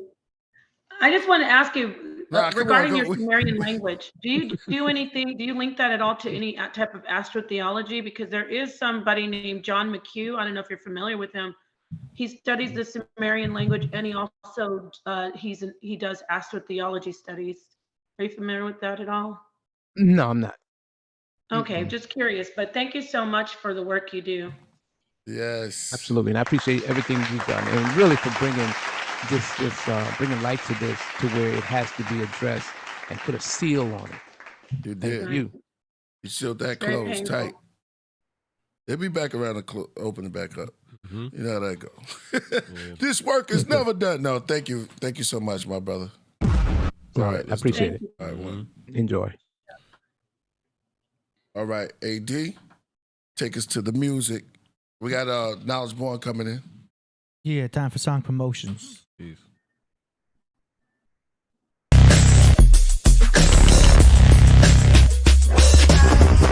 Song promotions. Yeah. That's my favorite part. All right. Make some adjustments real quick. Shout out to Triple JC in the building. I see you up in the building, brother. Yeah. Go on and pop it, lock it. All right. Mahito chilling out today, man. So good. I'm happy for Mahito chilling out. Yeah, I've been feeding him right. Hey. Oh, that's blessings. Yeah, he ain't hissed at me once today. That's good. Only he be having his ass to him. I don't know why. All right, our first track submission is from K.A.H. Shem. It's called In the Beginning. In the beginning. Say that again. In the beginning. Like when you say that. You're hilarious. It's from a thing that we found. I know. I've seen it. I've seen when he's an Indian man saying it, right? Yeah. No, you make me laugh. You sound just like him when you do it. In the beginning. In the beginning. Oh, is he African? Yeah. In the beginning. Say it again. I got the sound effect for it. In the beginning. In the beginning. All right, here we go. K.A.H. Shem. Let's go.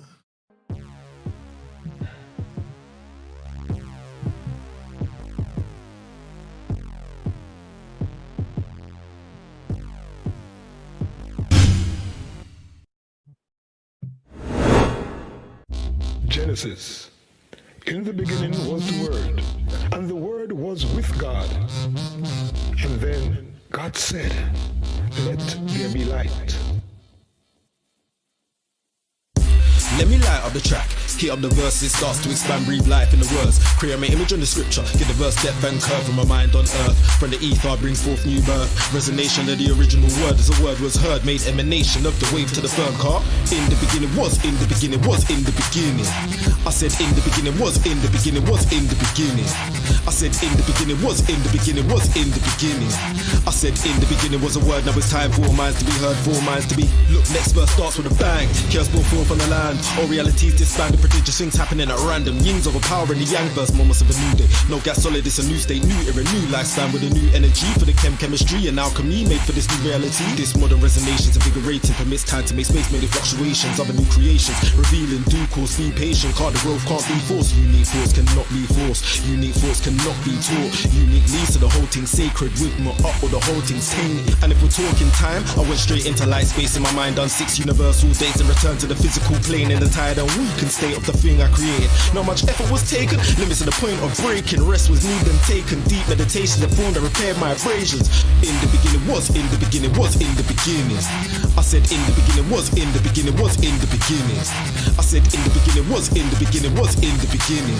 I said in the beginning was a word. Now it's time for all minds to be heard, for all minds to be. One universal day calculates to 3.2 billion Earth years. Understand why my mind needed time to repair. I done 6 of those, you calculate. This weren't something I was making, there been a catalyst for elevation. I make the thing resonate. There was a dead room to my own feel the tune. Now my own feel sound with the bass in the room car. In the beginning was a word. Now it's time for all minds to be heard, for all minds to be. Said in the beginning was a word. Now it's time for all minds to be heard, for all minds to be heard. Said in the beginning was a word. Now it's time for all minds to be heard, for all minds to be. Resonation of the original word made emanation of the wave to the firm. Resonation of the original word made emanation of the wave to the firm. We sent here just to live and to learn that to the source will return. Like turns and turns, this whole group, the fire still burns. Fire burns if you stay in touch with the word. Focus yourself and see what you yearn, cause nothing is given what's not first earned, car. In the beginning was, in the beginning was, in the beginning. I said in the beginning was, in the beginning was, in the beginning. I said in the beginning was, in the beginning was, in the beginning. I said in the beginning was a word, now it's time for all minds to be heard, for all minds to be. I said in the beginning was a word, now it's time for all minds to be heard, for all minds to be. I said in the beginning was a word, now it's time for all minds to be heard, for all minds to be. I said in the beginning was a word, now it's time for all minds to be heard, for all minds to be. Resonation of the original word made emanation of the wave to the firm.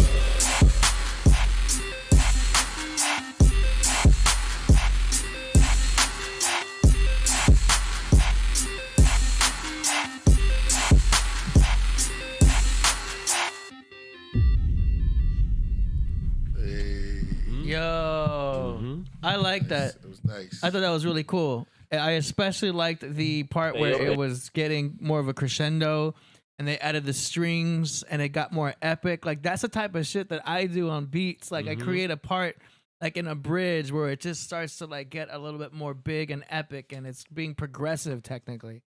Love that. Great mix. I like that a lot. That was a really good track. What y'all think? Shouts to London. I'm just gonna say that London flow. I like the UK, right? It's UK, right?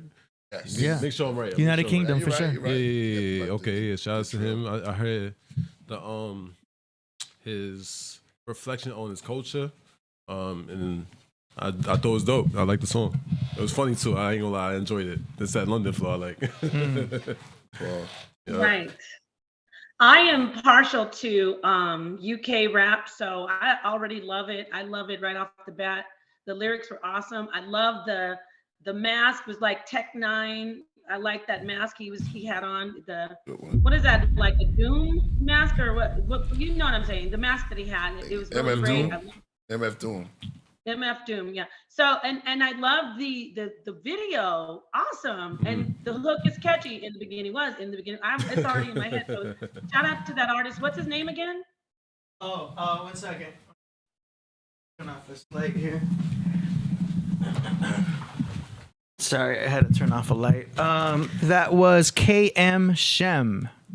K.M. Shem, awesome. Thank you. I loved it.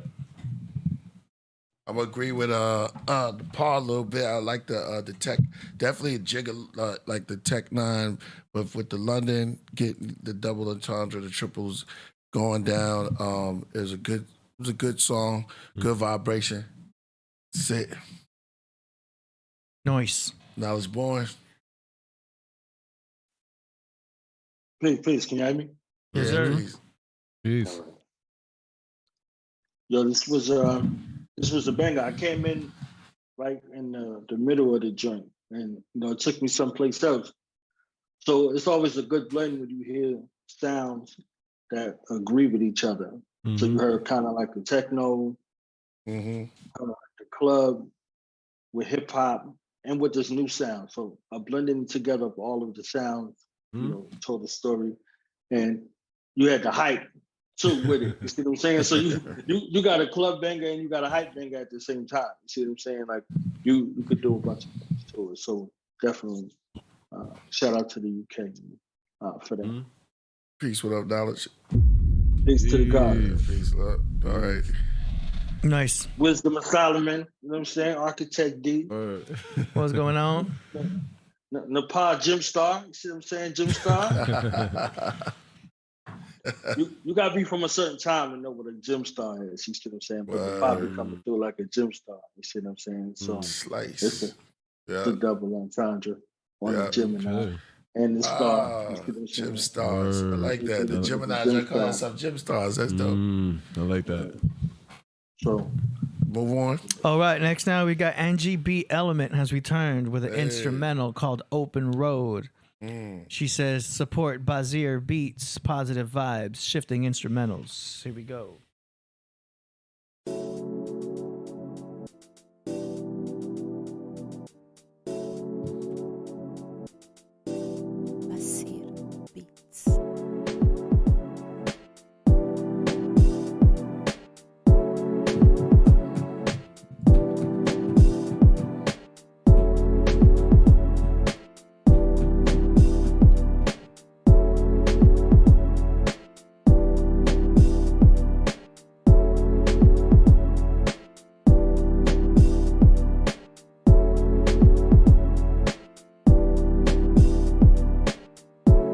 I hear a female on this one. Singer.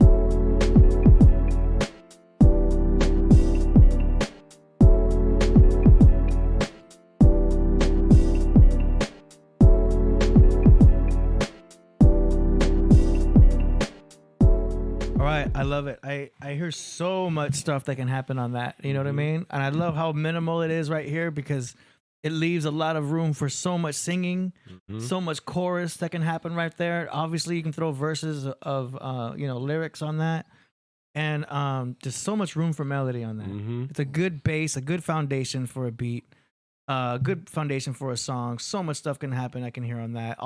Already I was coming up with hooks in my head. But especially for someone who is a singer, that is definitely a great open template for a singer to be creative on. That's 2 chords. It's really all you need to get started. So I like that. What you think?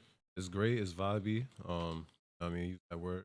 But it's cool. You know what I mean? It's like one of those, you put the arm around the girl's, you put your arm around the girl. You know smooth. What I mean? It's like that. That's how it feels. I like it. It's calm. Like you said, it's melodic and tone. Loungy. Yeah, loungy. Good word. I heard a bit of the love song coming on.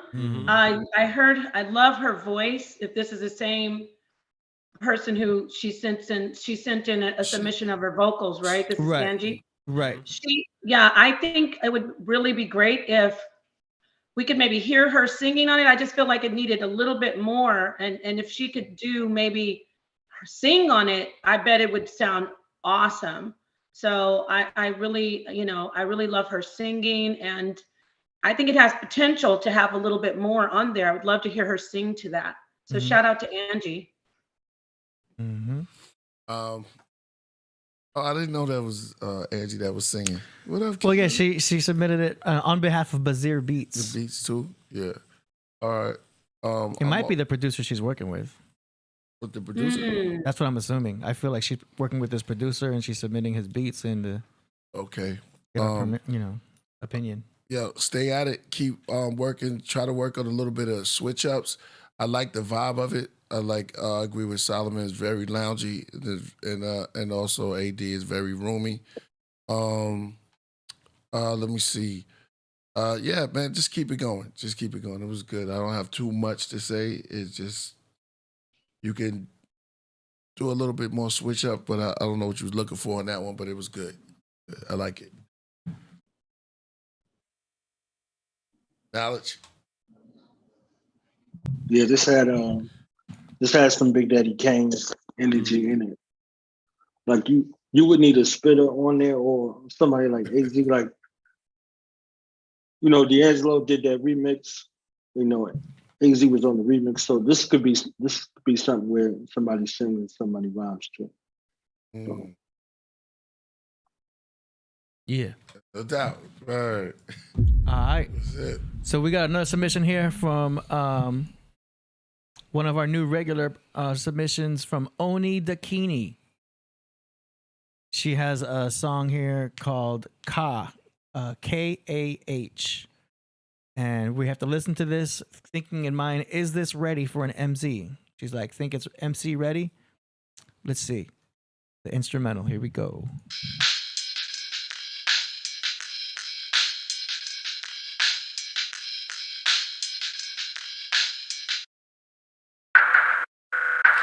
I don't understand what's going on here. It's mathematics. True pyramid architect. Those who understand make a specific sign for what I'm saying is accurate. Our country is corrupt from the president to the cabinet.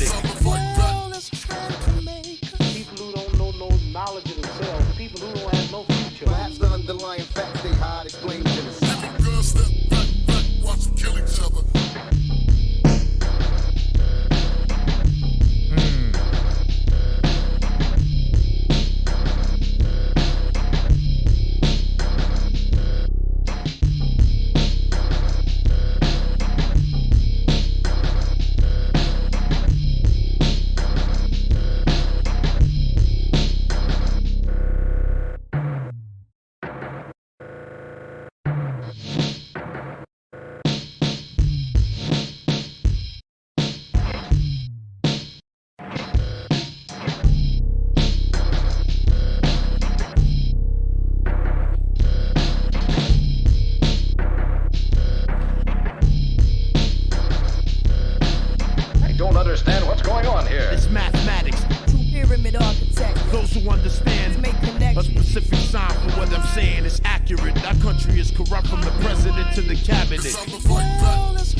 Yeah, I like the vibe. I like it's rugged. It's tough. It leaves room for a nice rugged MC to spit something hard on. Do you know what I mean?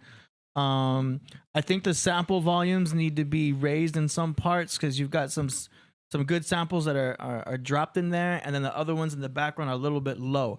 I'd bring up a little bit those because I know you're creating a chorus, a sample chorus. You know what I mean? That's cool. But like some of those are kind of a little bit low. I'd probably just bring them up a little bit.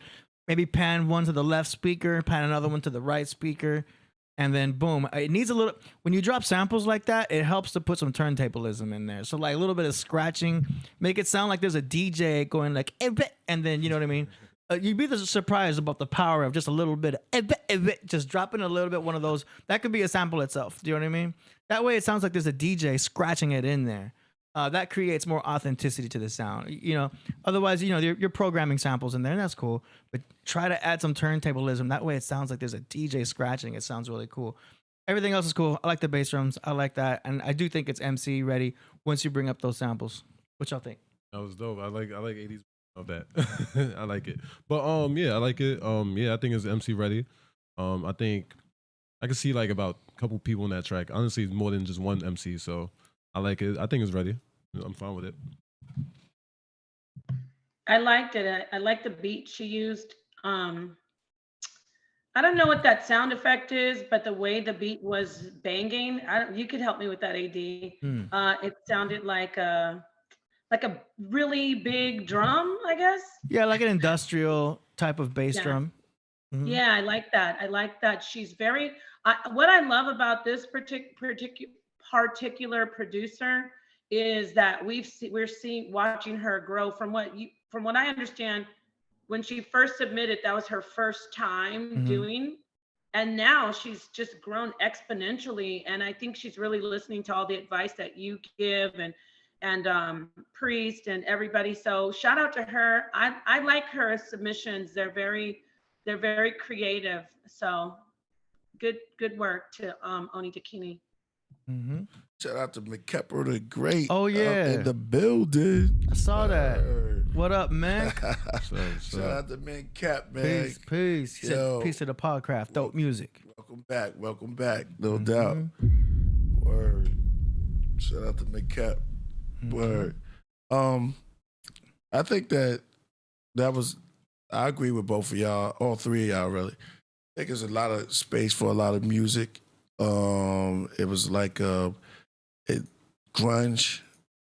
You can spit a rhyme on different type of topics on it, grungy, and you can get a little dark, but that definitely could be submitted for a soundtrack to something dark, like Batman or something like that, where they walking into the warehouse or something like that. Yeah. Just something like a fight scene about to happen. Mm-hmm. Yeah, right. That is true. Batman. That's a good point, Priest. I could see that. Knowledge. There you go. Yeah, that's definitely cinematic. I heard Aurora Borealis on there. I heard Aurora Borealis on the set off because of the tone of the beat. Like I heard him on the set off, and then I heard Rasul in the middle. I heard Rasul in the middle, and I heard Cap Jones on the close. Like so literally, you put the elements together for those who can move in that lane. You see what I'm saying? Like it's ready for versatility,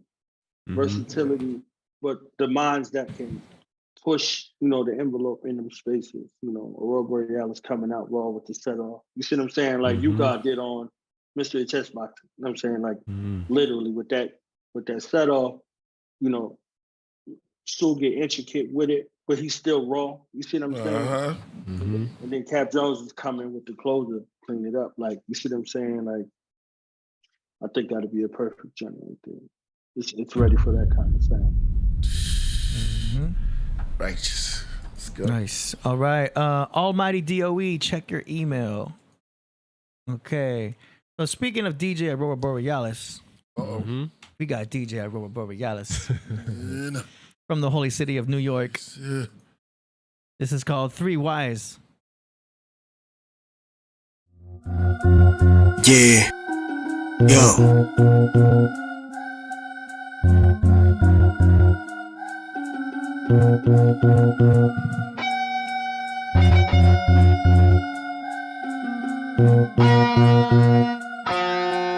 Yo, explosive head bully, pointing at your cranium and spread and snatch your bread, your ID with the address, keys out your pockets. SWAT team couldn't spot me with a rocket. Satellite, I'm out of sight, calm a bright light. Thief in the night, loosely. I move like Bruce Lee, a ninja, Jet Li. I collect scores of rap battles by the power of great skull. And see, man, master of the universe. Comets, asteroids, meteorites, everything dispersed. All matter, all elements. Armageddon, the final battle for horses trample. 16 horseshoe broad stand stomp you. Do the math as I advance with the advanced calculus in a long distance radius 3.14 pi. I don't want to die, so I eat my rap nutrients like Popeye. Is olive oil gonna be in my side or cheating with the next guy? I don't know, but I'm focused in the missile. They blasted at my lift me off the geology. Why? Lift me off the sky density. I float like Aladdin and why? Magic carpet rap. Lock all your pieces behind my bars for breaking all the rap rules. Hip hop rules. Stage school kids, don't be a fool. Here's a couple new cash bar. Milky up at that, I'll keep your head to the magi. 3 wise. 3 wise. All right. So I remember this submission before. It sounds like he took off the drums and kind of just went for vocals on top of that. And it sounds interesting. But like, I feel like I'm hyped up with that boom, boom, boom, boom. Like, I feel like the drums were about to drop at any minute. I would really bring back those drums. You know what I mean? I see you're experimenting though. But I would drop those drums at least after 2 bars of your verse. Boom, bah, boom, boom, boom, boom, boom, bah. You know what I mean? Then I'd be like, oh, hell yeah. Just bring the vibe in. You know what I mean? I thought you were going to do that. But you've got something going on there. If you send me the stems, I can show you some mix ideas. But I like where you're going, and you got the voice, you got the lyrics, you got the skills. It's just technical now. What y'all think? Yeah, it's exactly what you said. Like I was anticipating something. Like I was ready for it. It was like a fight I wanted. Yeah, you know what I mean? Like you know, and I like the words, I like the message, I like everything. But yeah, it was just I was waiting for it. You know what I mean? And that's what I was even thinking about the whole time. I was like, yeah, I'm waiting for it. You gotta hit him. You know what I mean? Yeah, like it. Yeah, I agree with AD and Solomon. I really liked it. I love the energy. It just, to me, it seems like it's an intro to something that's going to be bigger. And but it was interesting, and it was the energy was there. I just was waiting for something else. So, but shout out, who is that again? I'm sorry. That is Aurora Borealis. Oh, that's my Aurora Borealis. That's my homie out there. Peace, Aurora Borealis. Yeah, it was good. He always does different, like Oni Dakini. They always have this different unconventional vibe.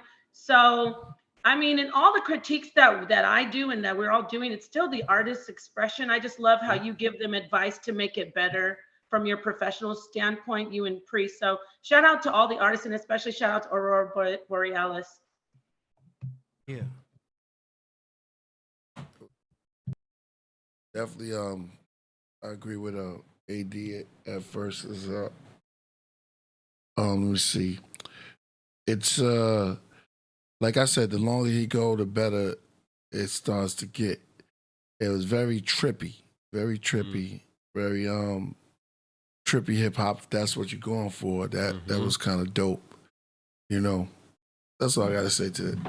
Word.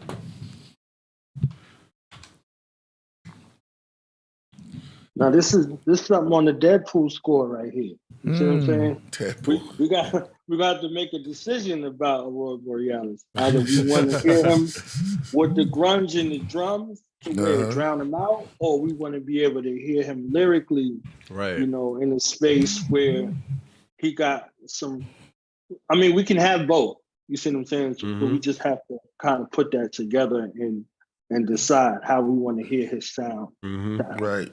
You know what I mean? Like, because I've seen some Deadpool shit like this. Deadpool need to come in the next movie with this joint playing in the background. Like, you see what I'm saying? Like, come in the wreck shop. Because this is like, you know, this, so, you know, Napah, she said, like, this is something, for something bigger, I could see it like it. It's something epic. It's something, like, I was begging for the drums in the background, too. I wanted to make the pop do it if I wasn't begging for it, but I was like, I can hear him.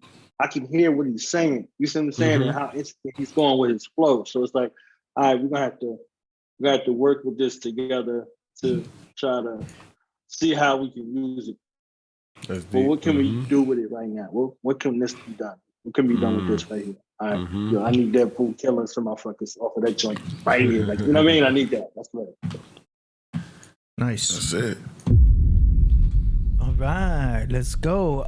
It looks like our grand finale today is going to be Cap Jones. Hey, it's going to be a treat. Yes, sir. He's officially part of the royal priesthood. Yeah. Cap Hood. Cap Jones says, shout out to the whole craft family, Napah, Solomon, Knowledge Born Allah, AD, the controller, and Killah Priest, the great, and love to the royal priesthood. This track he has here is called Nothing Here for Free.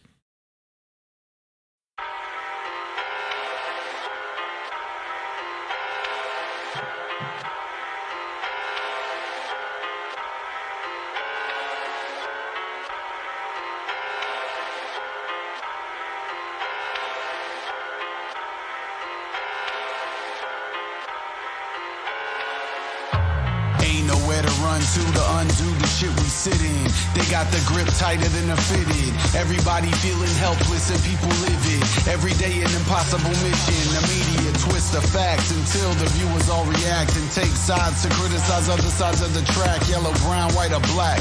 You're outside of the pack. And the pressure keeps pushing until you crack. Man, woman, and child divide, and it's tied in the top of the food chain. It's framed out this insane societal structure that's punctured our culture. Online, we dine on each other like vultures. Distractions keep us attracting the negativity. Thank God I now see greed as an obscenity. Preach the truth to the youth, that's my ministry. I'd rather die than live a lie and sidestep the misery.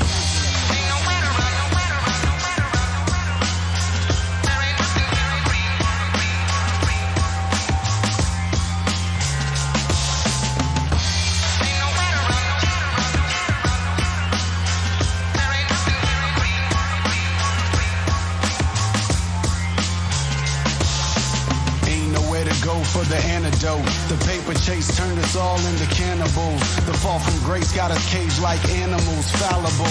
The capital got us all irrational. It's money over all the processes, mechanical, and the machine was built by a guild of tyrannical madmen. Glad when we set aside humanity and pledge allegiance to political insanity. Extraneous views on the news pull us apart, and at the first sign of rain, they claim we gotta build an ark. The sky's falling every day, there's no escape. Inflation and population has got us scared to procreate. The very essence of our blessings, and it demonstrates how we're demonized by lies, all to manipulate. The truth of the matter is, if we unite, then we're straight, and we can build a better world and rise to a higher state, but nothing's free.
Nice.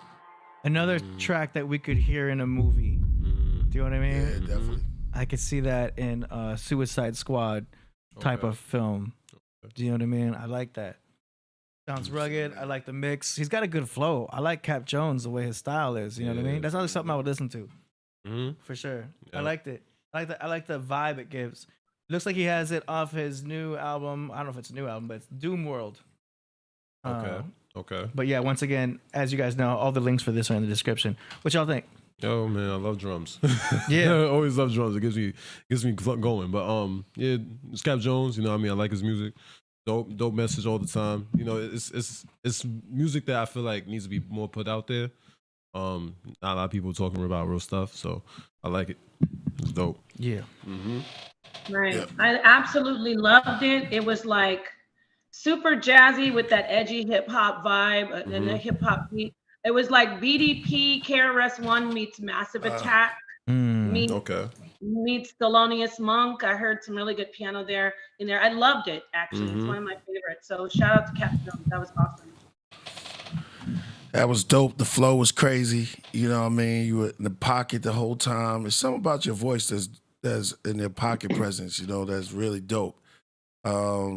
You know, it's very unique, and it keeps the listener kind of like what he's going to say next. It keeps you in and wanting to know what's the next, you know, word. I like it. When I was born, Mr. K.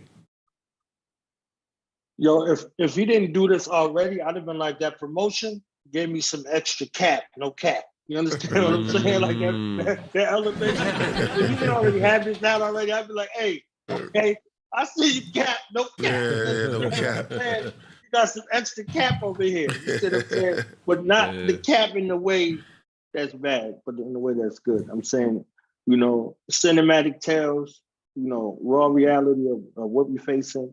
And, you know, what we kind of went through today and what we've been dealing with back and forth. You see what I'm saying? The truth seems stranger than fiction. You can present the truth to people, and they prefer the lie. They'll fight you for the lie. They'll fight you in defense of the lie and the liar.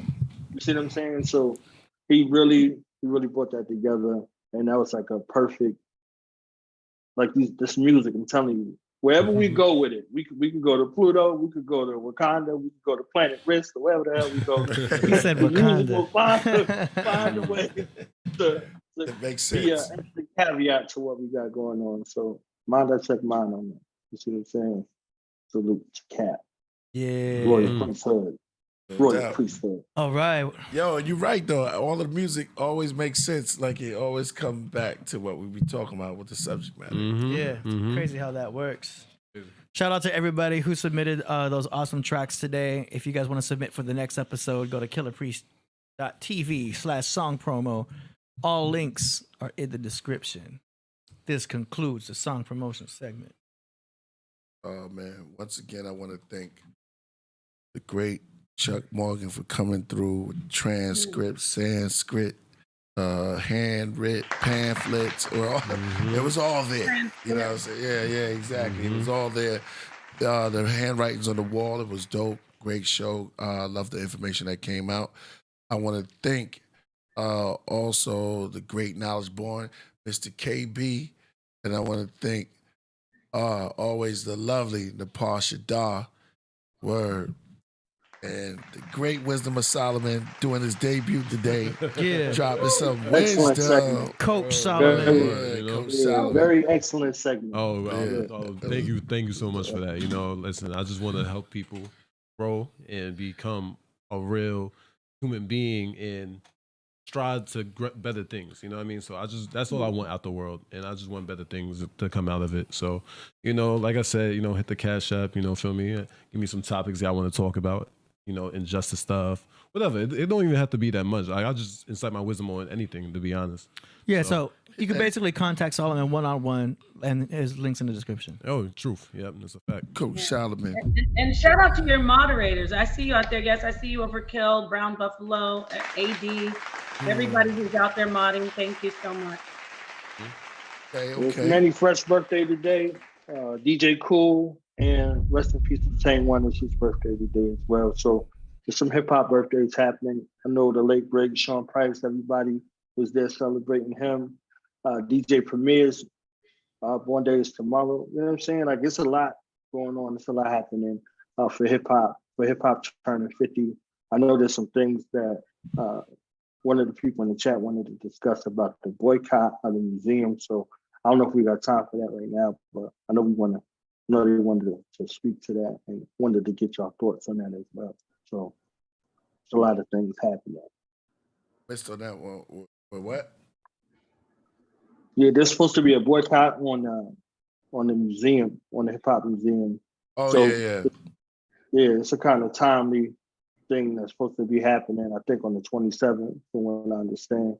So that lining with everything that's happening too, you know, with the whole Grammy situation, because that's a back and forth situation with hip hop that's very hot and cold. And also, there was a boycott, you know, I think 12 years ago, around the same time. So it's a bunch of things, and with all the revisionisms and the back and forth in hip hop, it's still great to see, you know, phenomenal opportunities like this here on the Podcraft for music to still be heard, for creatives to all right. In its fashion. So. I'm gonna get up on that, man. Like I said, I want to thank everybody for coming through. You know, I'm trying to get out of here. Oh, make sure y'all catch that Patreon. Sign up to the Patreon tonight. You could do it tonight. You know what I mean? It's me and Nepal on this one. We got a couple that we did. That got a little crazy. We was having some fun on there. And I know y'all want to hear some of that stuff. Every Sunday, new episodes. Every Sunday, a new episode. Thank you so much. Yeah, exactly. And there we go. There we have it. I'm out of here. Thank y'all for coming through, and love y'all, man. Remember, this never happened. Peace to the darkest minds of the light. We bow, we bow,